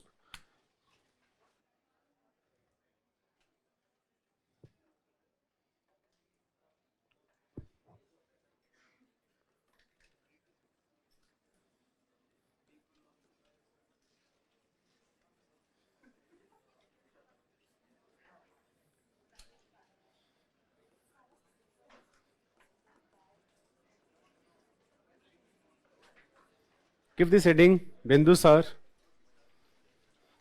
from 297 to 273 BC.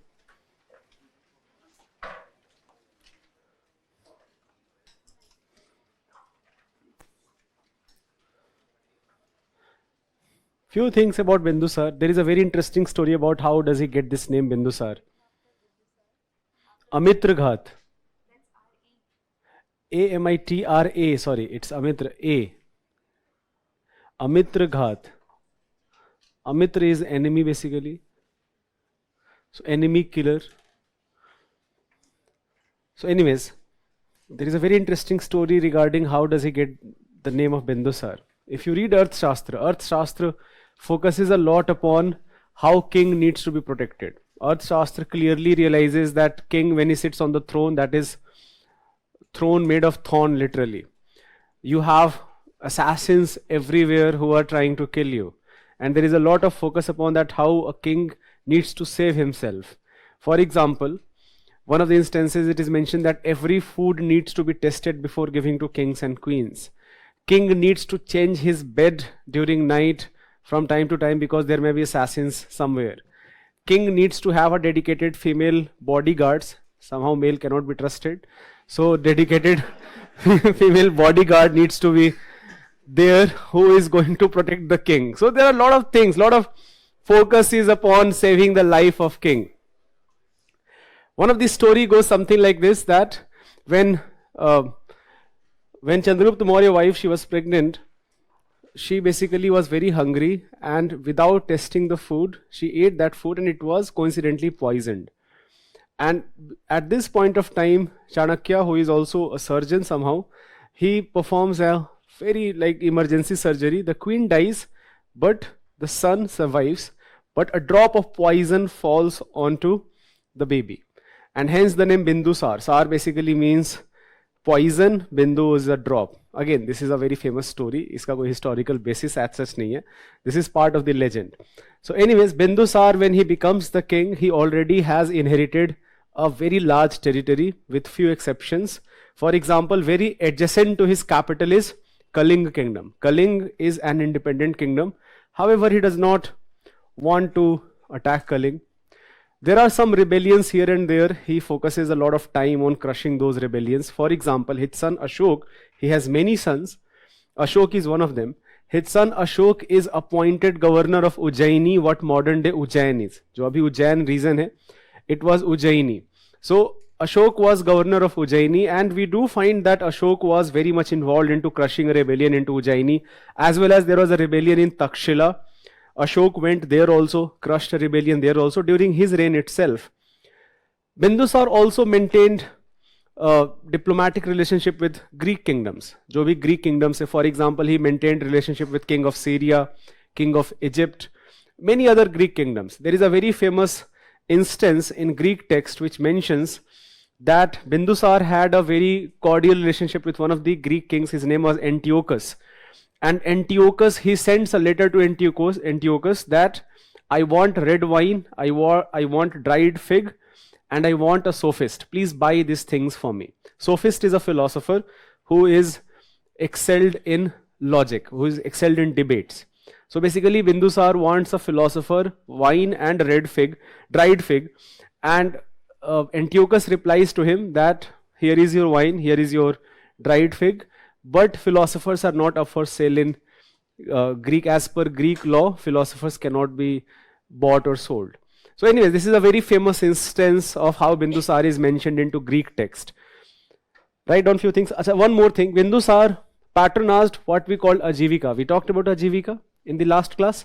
Ajivika, the founder of Ajivika is Makhalli Gosala, who was also contemporary of Mahatma Buddha. We talked about this. Ajivika talked about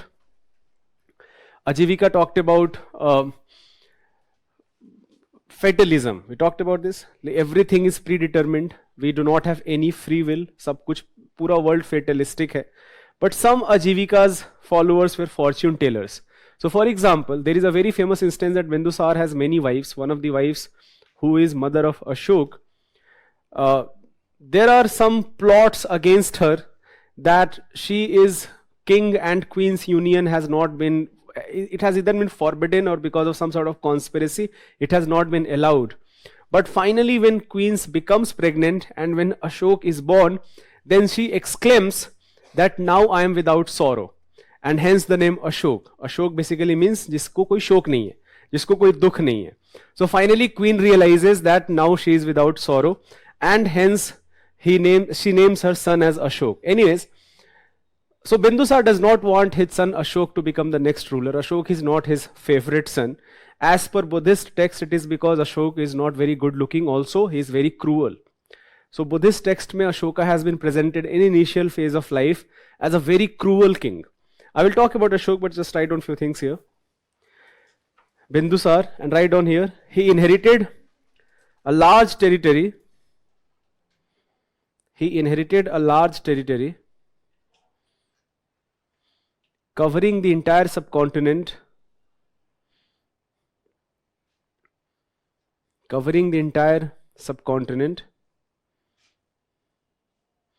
entire subcontinent except Kaling,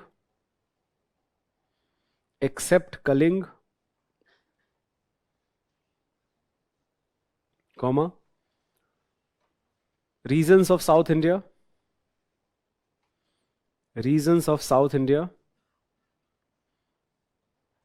and Northeast India. Regions of South India and Northeast India.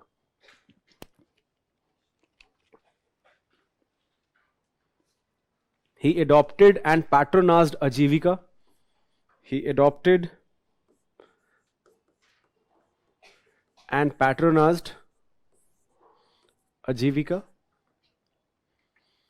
It actually gives you some idea about the religious patronage of Mauryan rulers. They have a very favorable religious outlook. They are not rigid in their religious orientation.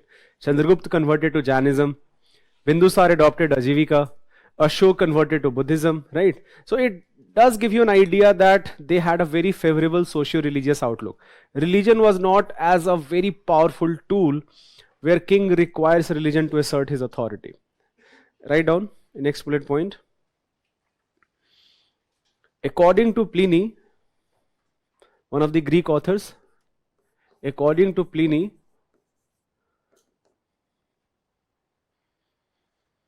Bindusar requested Antiochus,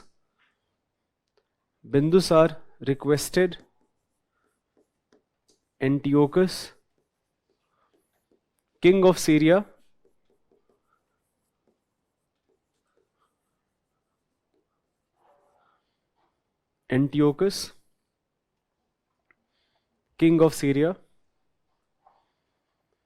to buy and send him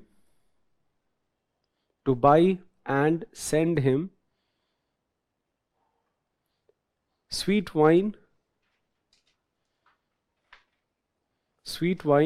dried figs, and a philosopher.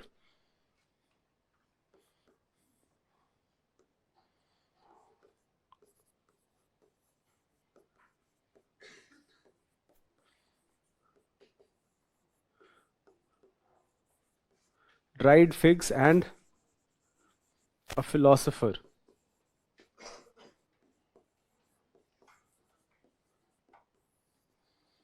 Antiochus replied,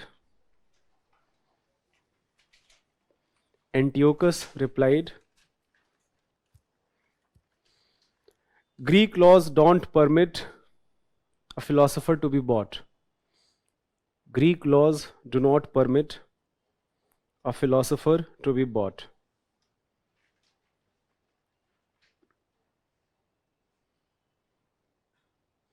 Philosopher to be bought.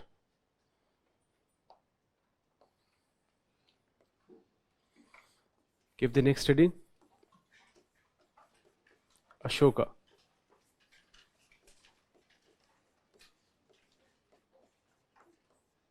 Ashoka the great भी आप लिख सकते हो.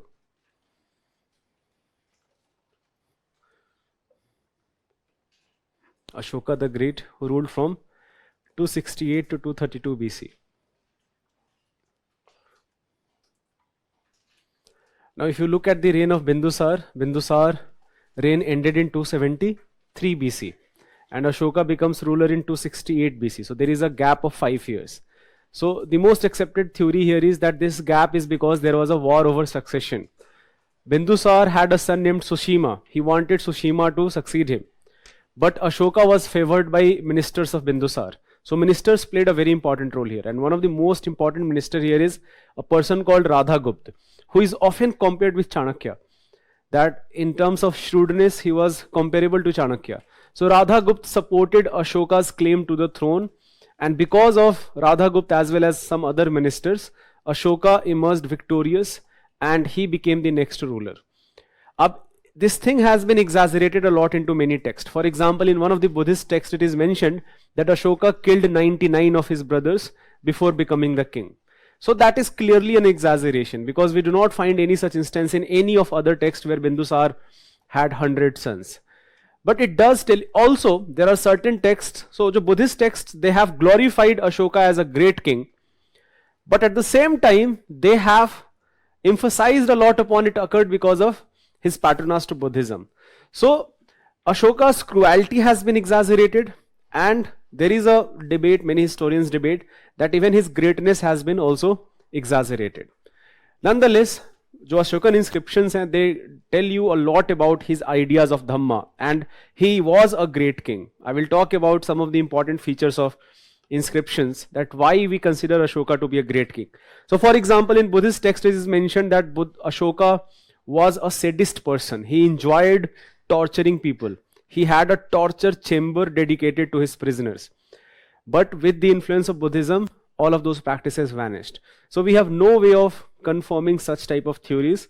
It may have been just to some Buddhist texts, they have been exaggerated his nature before Buddhism, before his patronage to Buddhism, and after his patronage to Buddhism. So some sort of epiphany occurred for Ashoka, that after patronage to Buddhism, he became the great king, but before that he was a very, very cruel king. So without any doubt, there is some sort of war over succession, but in this war of succession, Ashoka emerged victorious, and most of the political expedition already has been done by Chandragupta Maurya, also Bindusar. Kaling is independent, so he starts a punitive war against Kaling. Why punitive war? Because Kaling at one point of time was part of Magad Empire, and Ashoka did not like the fact that it has become an independent kingdom itself. So Kaling is what modern day Odisha is, and he attacks Kaling, destroys Kaling. Kaling becomes a new province of his empire, but this destruction causes a lot of distress to him, all the bloodshed, and he realizes that he does not have to do it, and he changes his policy from there is a very famous word in one of his inscription, that he used a policy of Bheri Ghosh, which basically means conquest, political conquest, to Dhamma Ghosh, which basically means spiritual conquest. So now his focus is emerging victorious, not politically, not in warfare, but by spreading his message of peace and tolerance. And as more and more kings and more people accept that policy, he will emerge victorious. So now he changed the concept of victory. Arthashastra talks about, for example, Dharma Vijay. Ashoka talks about Dhamma Vijay. They both are different, even though Dharma and Dham are synonym to each other. So Arthashastra, when it talks about Dharma Vijay, so Arthashastra talks about three types of victors. One is demonic victory. Demonic victory is that when a king attacks another king, kills the king, captures everything, kings, family, सब मारे जाएंगे, जो भी wealth है, that will be looted. So this type of victory is called demonic victory. Then there is another victory called Lobh Vijayan. Lobh Vijayan basically is that you spare the king, but you take all his wealth. And third type of victory is called Dharma Vijayan. So Dharma Vijayan is where you emerge victorious, but you do not kill the king, you also do not loot the wealth. Your main focus is your glory, that you have expanded your territory for the glory, not for any type of greed or any type of, in fact, जो demonic victory का जो पूरा concept है. So this is different from Dhamma Vijay. Dhamma Vijay clearly talks about cultural conquest, that I am going to spread the idea of peace, I am going to spread the idea of tolerance. As more and more people, more and more kings accept this, I have emerged victorious. So he changed his policy from Bheri Ghosh to Dhamma Ghosh after that. And he in fact becomes obsessed with spreading his message.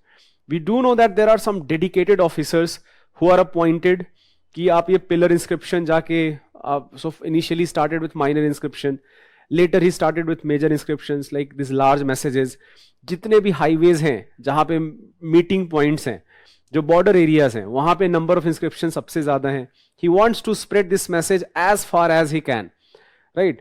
And he becomes obsessed with it. So a lot of people feel that maybe because of this Mauryan Empire declined, but there are many theories which do not accept this idea that Mauryan Empire declined because Ashoka converted to Buddhism. I will talk about that, but just write down few things here. Ashoka is considered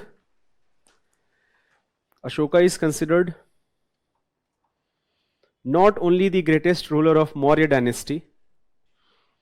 Ashoka is considered not only the greatest ruler of Maurya dynasty,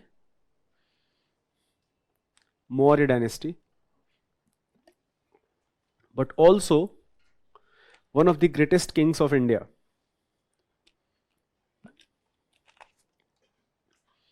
One of the greatest kings of India.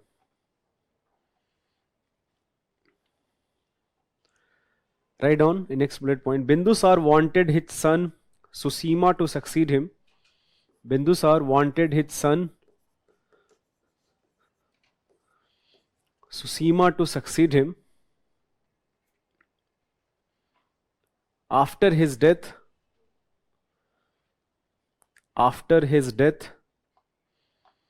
a war of succession followed. After his death, a war of succession followed. A war of succession followed. And Ashoka emerged victorious. Ashoka emerged victorious, aided by his father's ministers. Aided by his father's ministers. His father's minister. इसमें एक line लिख लेना, specially Radha गुप्त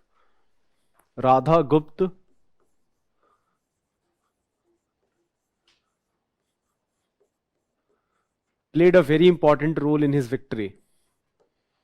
Radha Gupta played a very important role in his victory.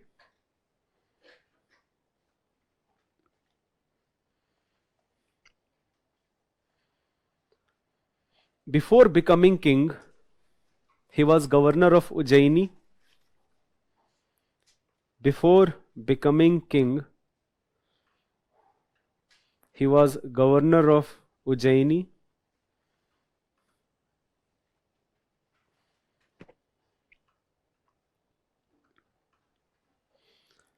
It is said, next bullet point, it is said that he was a bad-tempered, ruthless and cruel ruler. It is said that he was a bad-tempered, ruthless and cruel ruler who followed the path of conquest.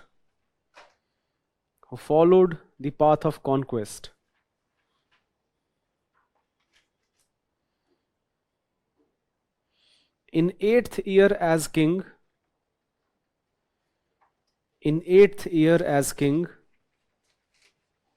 he waged war with Kalinga.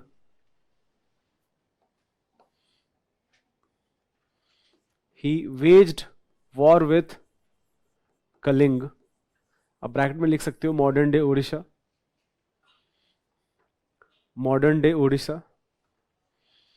He waged war with Kaling. इसी में लिख लेना, as per हाथी Gumpha inscription,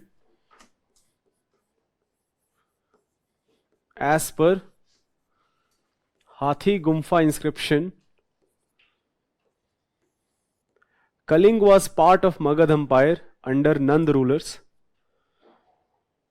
Kaling was part of Nand Empire. Kaling was part of Magad, लिख लो. Kaling was part of Magad under Nand rulers. However, declared their independence.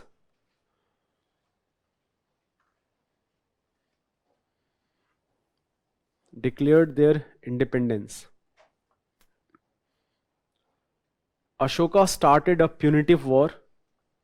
Ashoka started a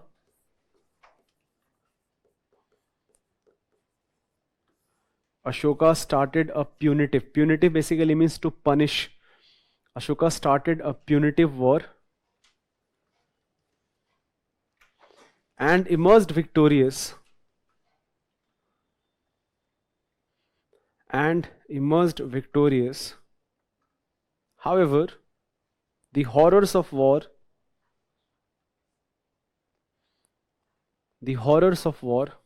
disturbed him. The horrors of war disturbed him. And after this,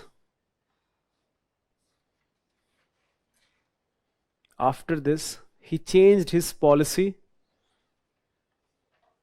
He changed his policy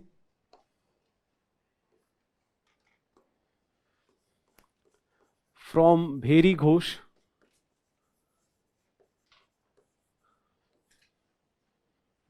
basically means physical conquest.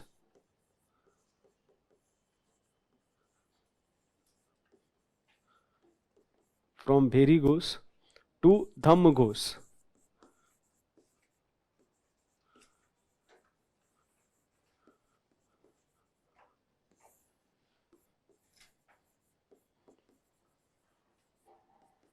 Which basically means cultural conquest.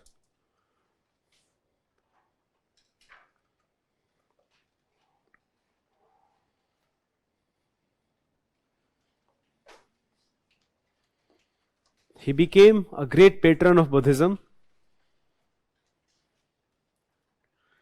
He became great patron of Buddhism and conducted Third Buddhist Council in Patliputra. Conducted Third Buddhist Council in Patliputra.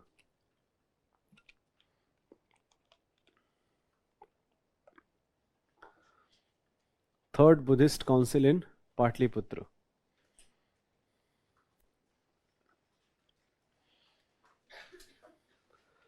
Write down a next bullet point. He spread his ideas of Dhamm. He spread his ideas of Dhamm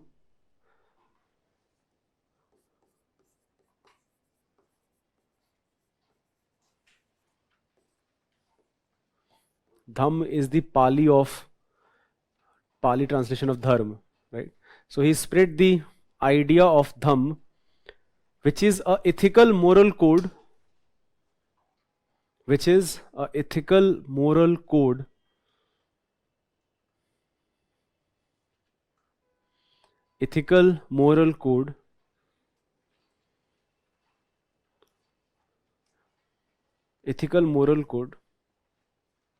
of peaceful coexistence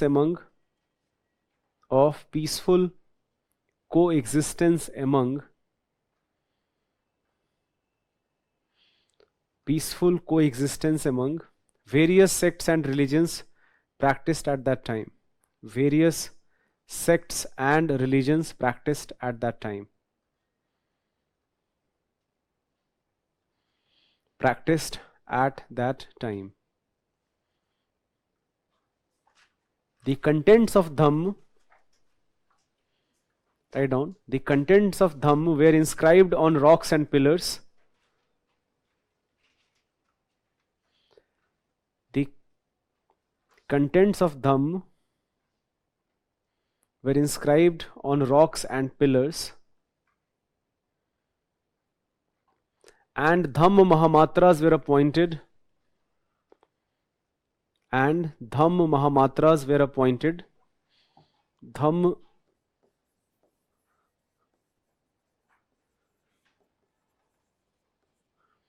Mahamatras were appointed to spread his message. To spread his message.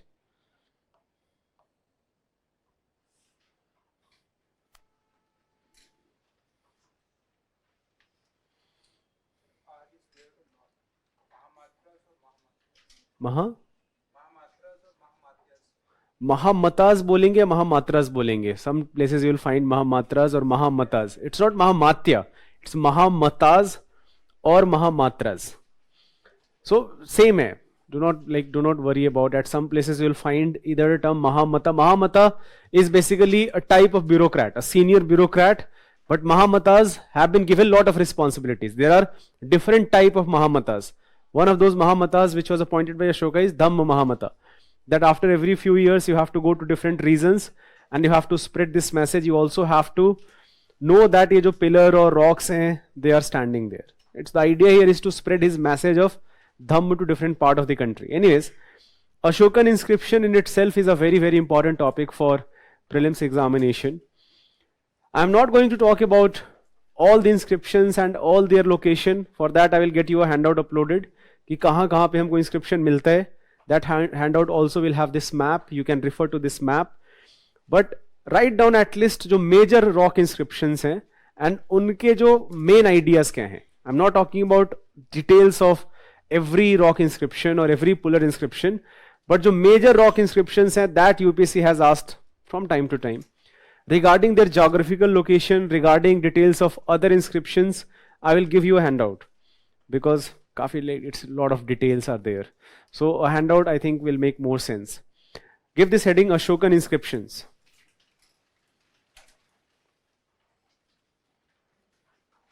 Ashokan inscriptions.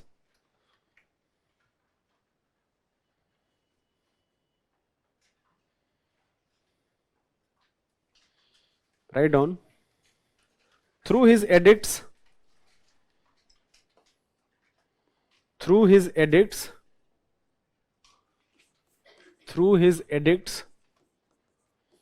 Ashoka was directly communicating with his subjects. Ashoka was directly communicating with his subjects.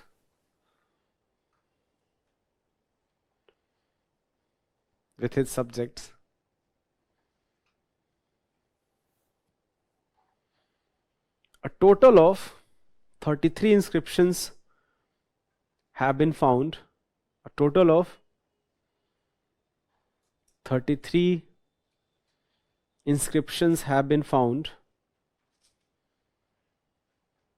which are primarily classified into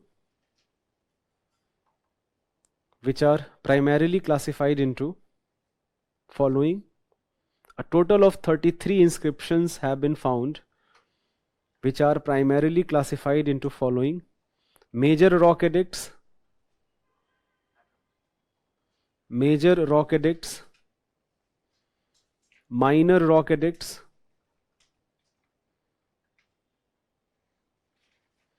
minor rock edicts, pillar edicts,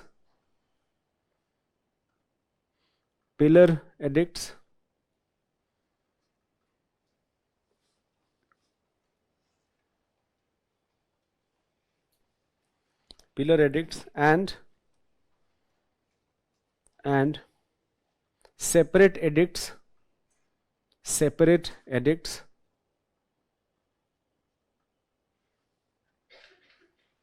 Ashoka uses his personal name. Only in 4 places.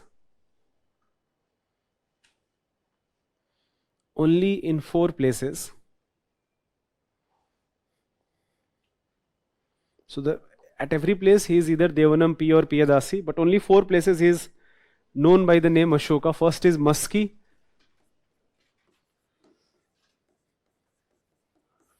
Now Maski right now will lie in Karnataka. Bracket में लिख सकते हो. It is in Karnataka. Then Brahmagiri.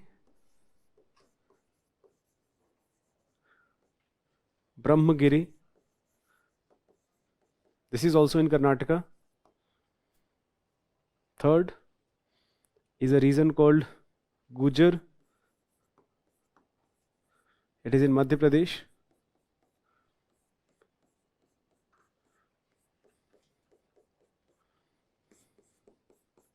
And fourth, a place called Netur, which is in Andhra Pradesh.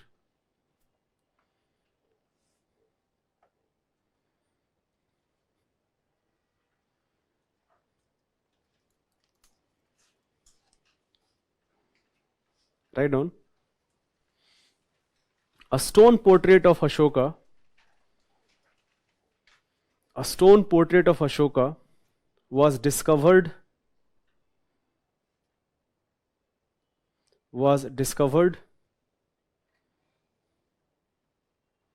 in Gulbarg district of Karnataka. A stone portrait of Ashoka was discovered in Gulbarg district of Karnataka. Gulbarg district of Karnataka with the name Ranyo Ashoka. With the name Ranyo Ashoka. Ranyo basically means king. King Ashoka. It was found at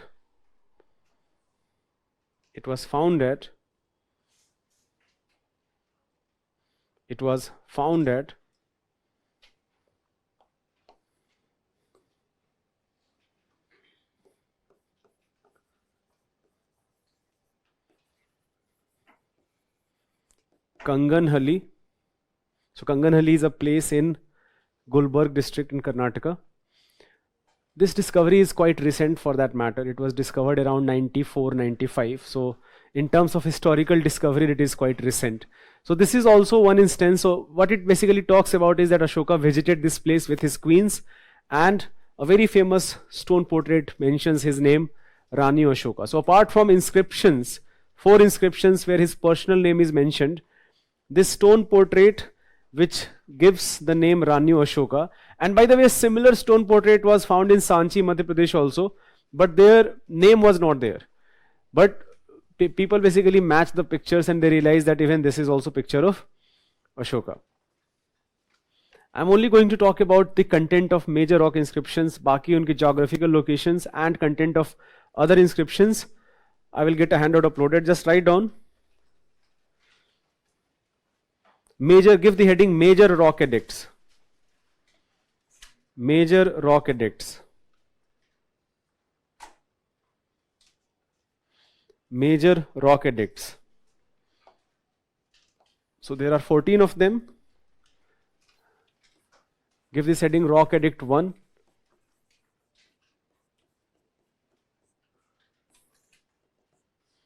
Rock Edict 1.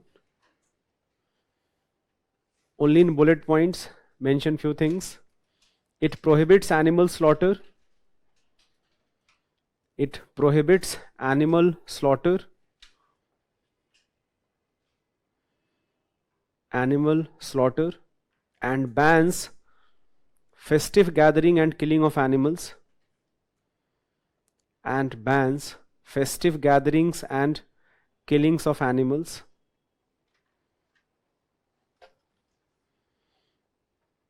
Killings of animals.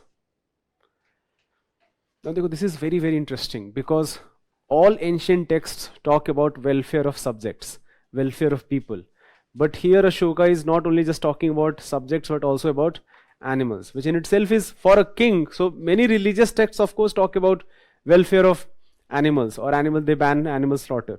But a king to basically propagate that. In fact, in the very same major rock edict, it is also mentioned that in Mauryan kitchen every day deer and peacock meat was served. So peacock was killed and a deer was killed, and Ashoka wished to discontinue that. So when it was inscribed, it had not been discontinued, but Ashoka wished that he wants to discontinue this practice of killing of deer and peacock, which is a delicacy as part of Mauryan kitchen. Rock Edict 2. Rock Edict 2. It provides for care for both man and animal. It provides for care for both man and animals. पर जो सबसे important चीज है rock edict 2 का, जो आपको पता होना चाहिए, right on next bullet point, it describes Cholas, Pandyas, Kerala Putras and Satya पुत्रास.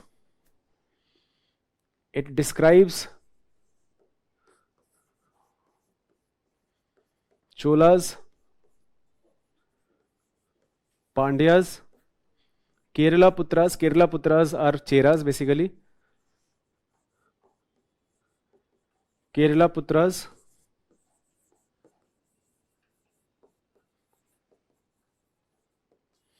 Satyaputras, exactly who are they? But they're very famously known as people who never lie, hence the name Satyaputras. But we do not find any type of kingdom in any other text per se. But in Ashokan inscription, they are mentioned a set of people in the southern part of the country. Rock Edict 3, Major Rock Edict 3.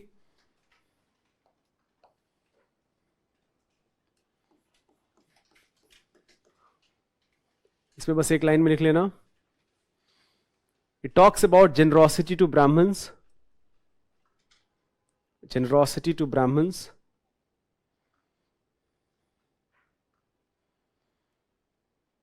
Generosity to Brahmins. It also mentions that Yuktas, Pradesikas and Rajukas, Yuktas, Pradeshika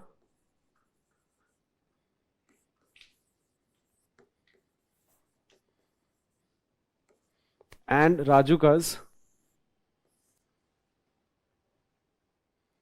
shall go to all the area of kingdom, shall go to all the area of kingdom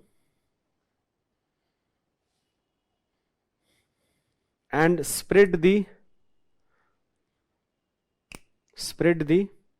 Dhamma policy of Ashoka.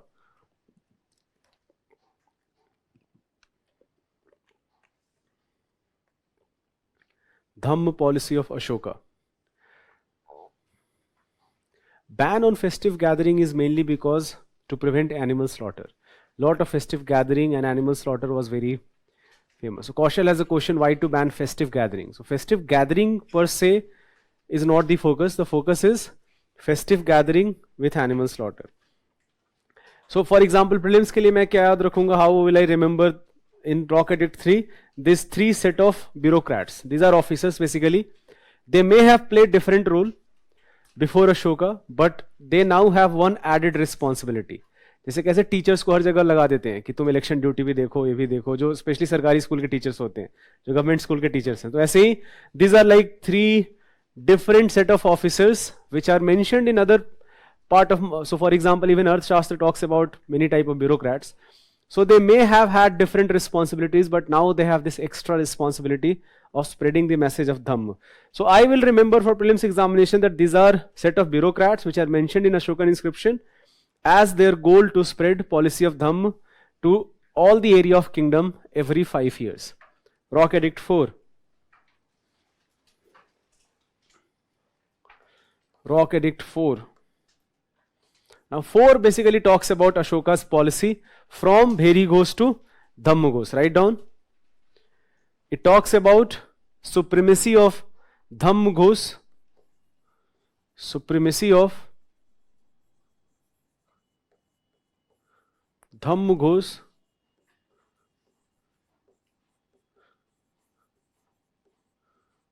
over Bheri Ghosh.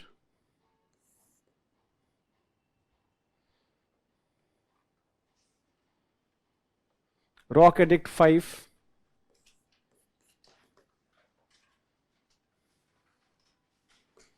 Rock Edict 5. Write down here. It shows concern for slaves. It shows concern for slaves. Slaves. Slaves के लिए जो word है वो दास and दासी है यहाँ पे in term at the time of Mauryan period. So it talks about concern for slaves. Also mentioned in next bullet point. This Rock Edict also mentions. This Rock Edict also mentions Ashoka's paternal despotism. Ashoka's paternal despotism as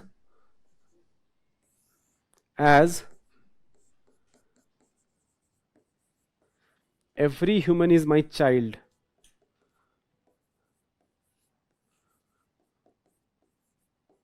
Every human is my child. Okay, this needs some explanation. What do we mean by paternal despotism? So despotism should be very clear. Despotism, basically I'm talking about an absolute authority. That there is no question, there is no accountability for an authority. A despot, king, basically is the supreme power. There is no power above the king. All the important decisions will be taken by him. So despotic regime can lead to dictatorial regime. It can lead to all the problems which we see. But Ashoka is talking about, Ashoka के जो ideas हैं, they can be classified as a political idea known as paternal despotism. What it means is that king considers all its subjects as his children. That all of these subjects are my children. And so for example, even Arthashastra talks about this thing, that king should consider his subjects as children. How you care for your children, king should follow the same path. Right? आप modern public policy किसी expert के पास जाओगे, they will reject this idea. जो पूरा paternal despotism है, this is not a very good idea for a government. Government can never be parent, can never act like parent, because government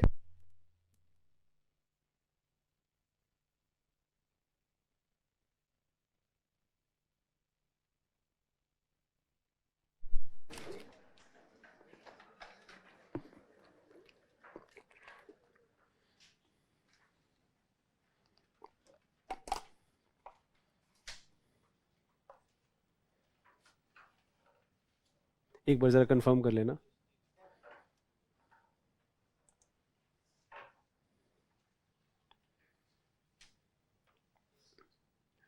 Continue. Anyway, so I was saying that modern public policy experts, they will not accept this idea of paternal despotism because of there are mainly two problems. First is government being a parent. We have decided who is going to rule us. They are not ruling us because they are our parents. तो ये जो पूरा concept of my बाप की सरकार होती है कि हम सब्जेक्ट्स हैं, गवर्नमेंट डिसाइड करेगी कि हमको क्या मिलना चाहिए वेलफेयर में, जस्ट ये चीजें मॉडर्न टाइम में मॉडर्न डेमोक्रेटिक सेटअप में एक्सेप्ट नहीं होती. It may have worked when there was monarchy, when there were kingdoms, but in a democratic setup, government being parent, that will not work. Second thing, all governments are redistributing wealth. They are collecting tax from one set of people, investing into different part of work. So they can never be parent because बच्चों से तो छीनते नहीं हो ना, right? So ये भी, that is also an idea that why government can never be parent. But anyways, nonetheless, I am not comparing paternal despotism with modern public policy. जो भी ideas हैं. My main, the only thing here I'm mentioning is that Ashoka, as well as, by the way, this is not only as per Ashokan inscription, even Arthashastra tells us that it is king's moral duty to take care of his subject as he is going to take care of his own children. Write down next. Rock Edict 6. Rock Edict 6. इसमें बस एक line लिख लेना. It describes king's desire. It describes king's desire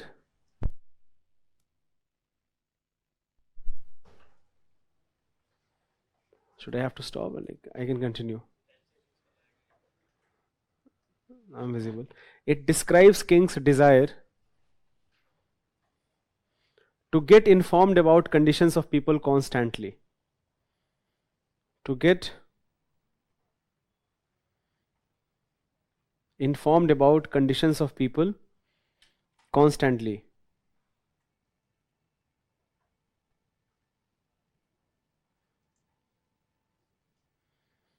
To get informed about conditions of people constantly. Rock Edict 7, Rock Edict 7.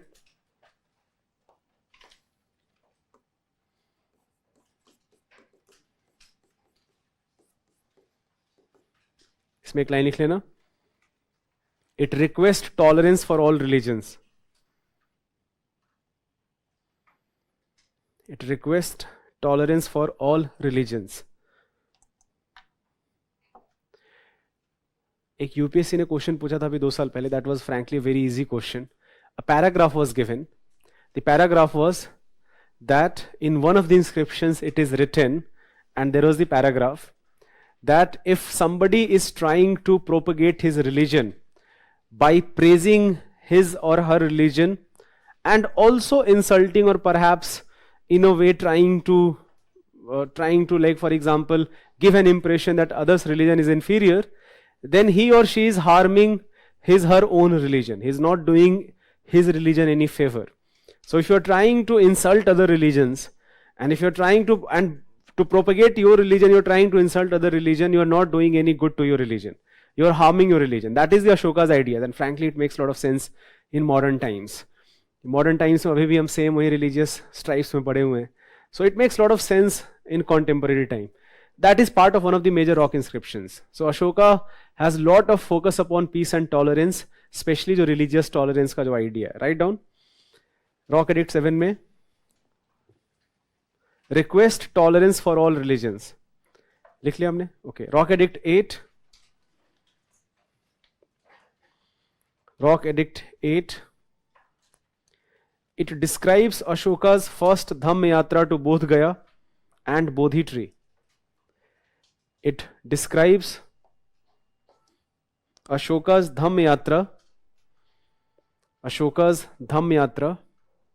to Bodh Gaya and Bodhi tree. I'm very sure all of you know the significance of Bodh Gaya. This is the place where Mahatma Buddha got his enlightenment, right? Under the Bodhi tree. It describes Ashoka's first Dhamma Yatra to Bodh Gaya and Bodhi tree. Rock Edict 9.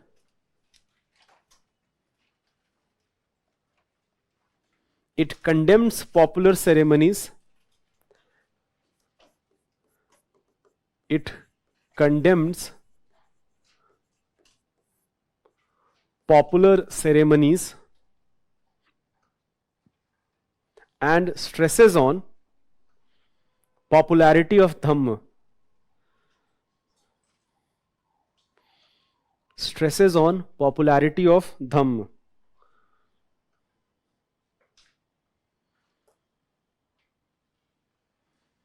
Rock Edict 11. So the 10. Okay. Sorry, which one?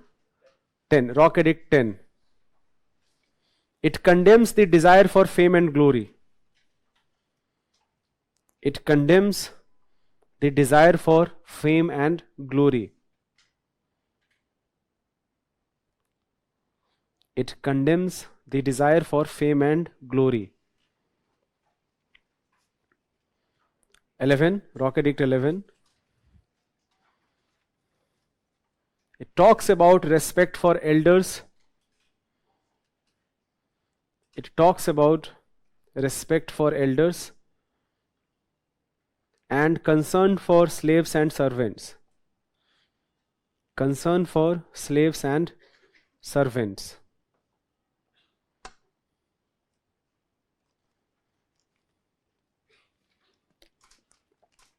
Rock Edict 12.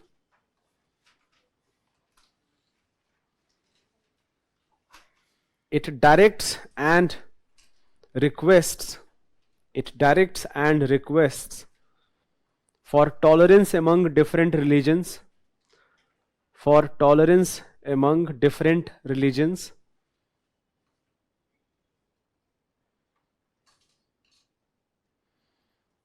It mentions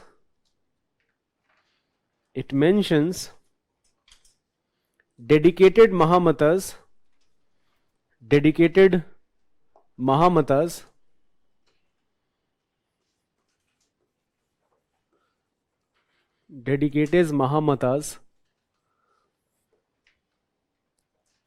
in charge of women's welfare.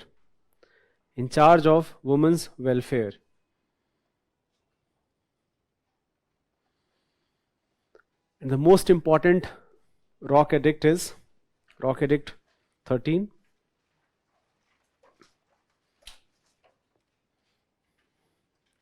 Write down here. It is the largest inscription.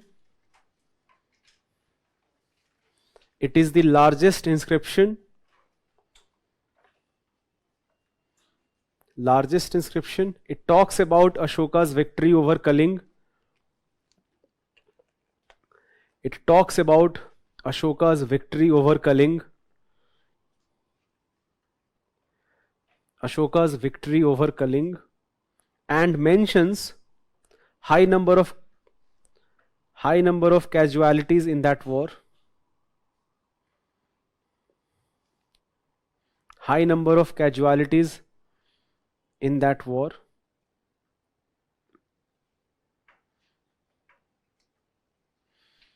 Next, it also considers Dhamm victory to be the foremost victory. It also considers Dhamm victory to be the foremost victory. Dhamm victory to be the foremost victory. It mentions victory of Dhamm,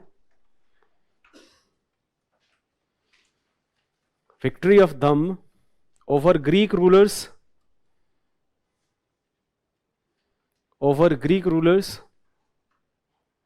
of Egypt, Macedonia, Cyrene, Egypt, Macedonia, Cyrene, as well as Cholas, Cheras,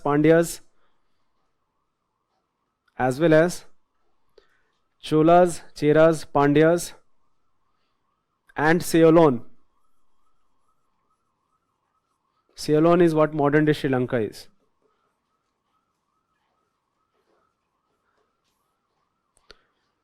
Now this basically gives you an idea that Ashoka sent his Buddhist missionaries to different part of the world. It was not only limited to India, but to different part of the world, as far as Egypt, Syria, or even in Sri Lanka. And last is Rock Edict 14. Rock Edict 14. It describes engraving of inscriptions in different part of the country. It describes engraving of inscriptions. It describes engraving of inscriptions in different part of the country.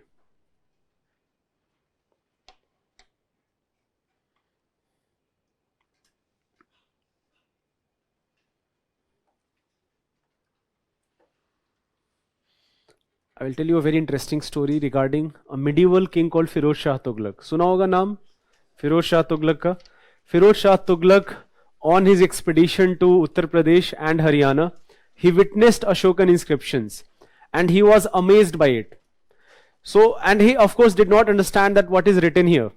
In fact, there is also a very interesting thing you should know, that when historians were trying to know about inscriptions, so they found lot of things written in Brahmi, lot of names, but suddenly they found lot of names which did not make sense.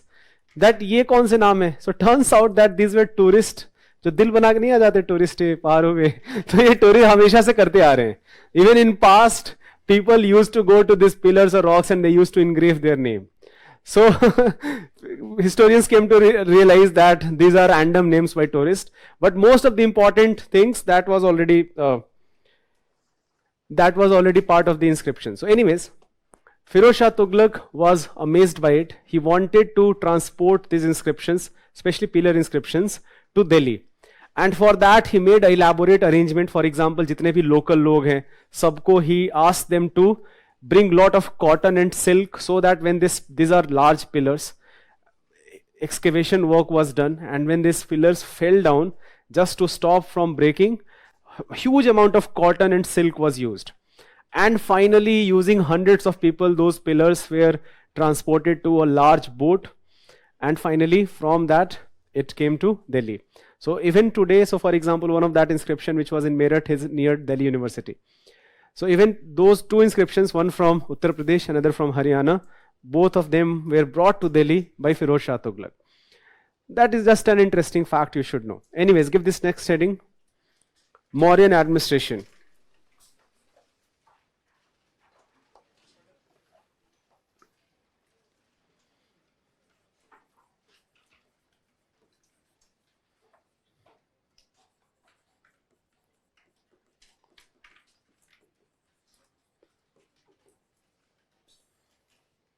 Mauryan administration.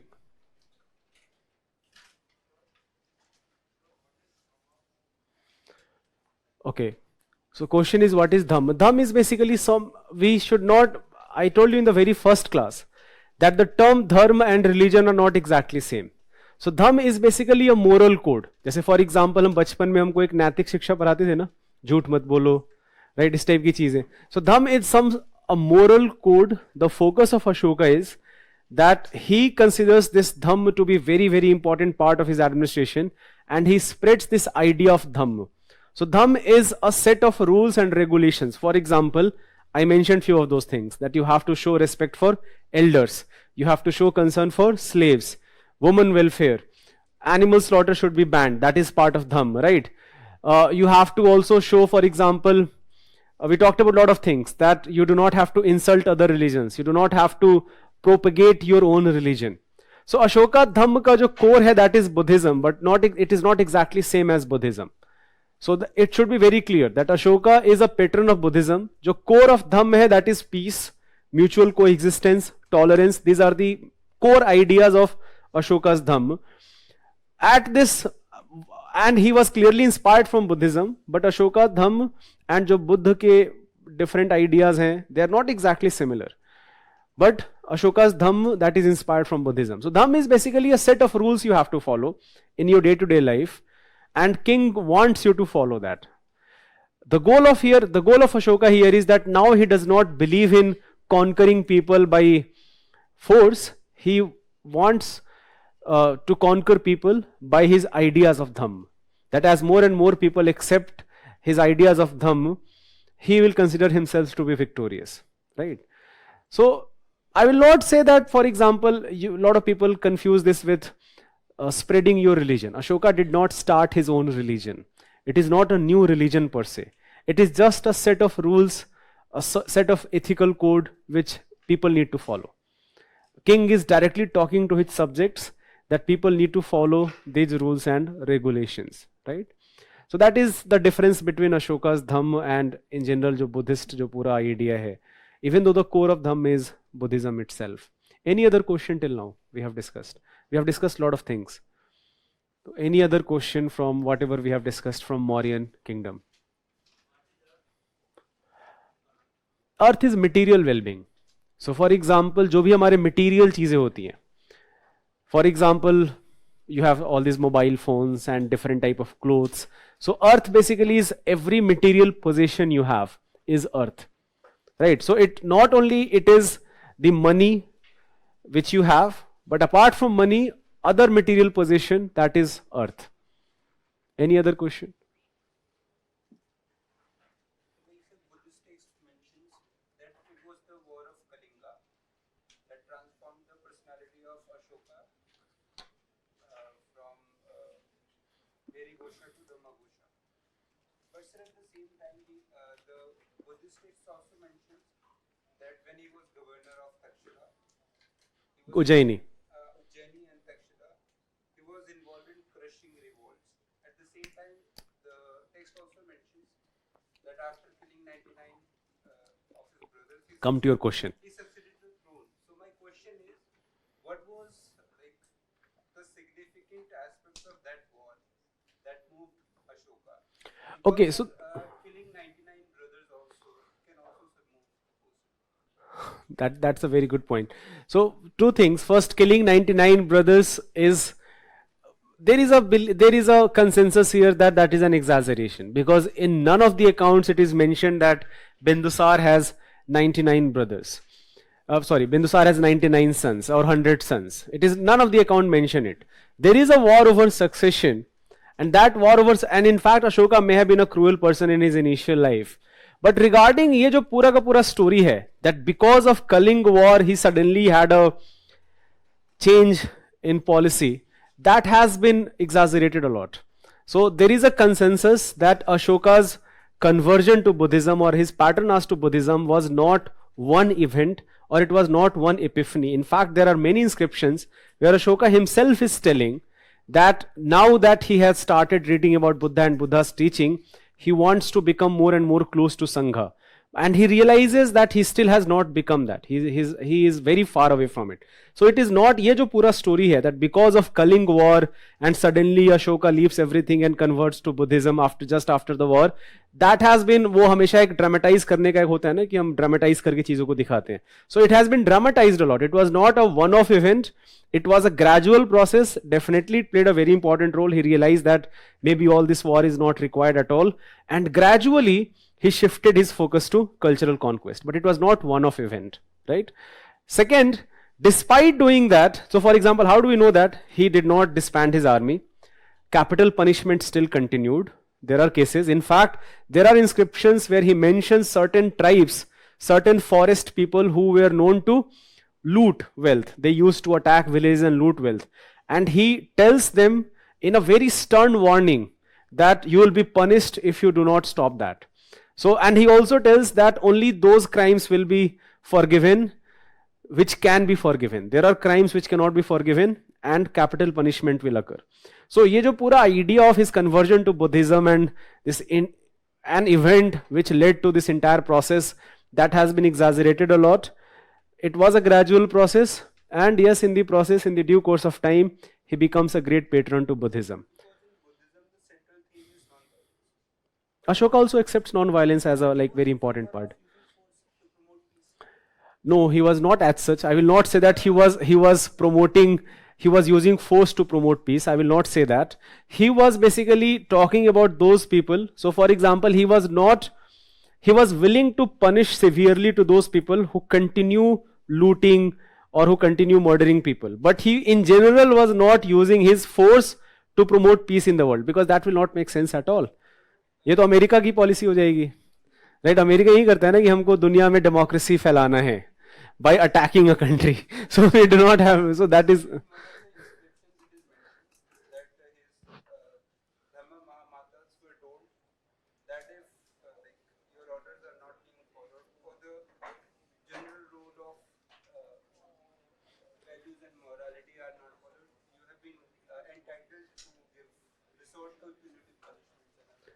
so yes, this is true. So but I will not say, so if you frame it like that, it will seem use of force to, if you frame your question like that, then it becomes a controversial statement, right? But he's clearly saying that people, so for example, he's talking about crimes, and especially those crimes which should not be, he does tell us, in one of the inscriptions it is mentioned that only those crimes will be forgiven which can be forgiven. So it means those severe crimes, despite all this spread of Dhamma, his ideas of Dhamma, if people are still doing crimes, iska matlab ye nahi ki king is going to take his eye in the opposite direction. So if you frame a question like that, then of course it will become controversial. But for me, the interpretation is that king is spreading his Dhamma, but at the same time he is very practical also. He realizes that there are many people who are still doing crimes which should be punished, right? I will talk about this after this. Any other question? इस class के बाद कर लेना. हाँ जी. That's a very good question. Frankly, we do not have answer to that question. That who exactly? So there are some names. That's a very good question. And I have wondered about that question. And there are some names, but historians have not been able to come to a conclusion that who was the king at this point of time. Because Ashokan inscription, it does talk about war with Kaling, but it does not give you a name. So there are certain names which are mentioned, but there is no historical certainty to it. That who was the king, who was the leader, who was leading the army of Kaling. Any other question? You have a question? बहुत लंबी class हो गई है. ठीक है, so we will see in the next class, and we will talk about Mauryan administration in detail, जो अर्थशास्त्र और इंडिका और इंस्क्रिप्शन तीनों को मिला के जो हमको इंफॉर्मेशन मिलता है.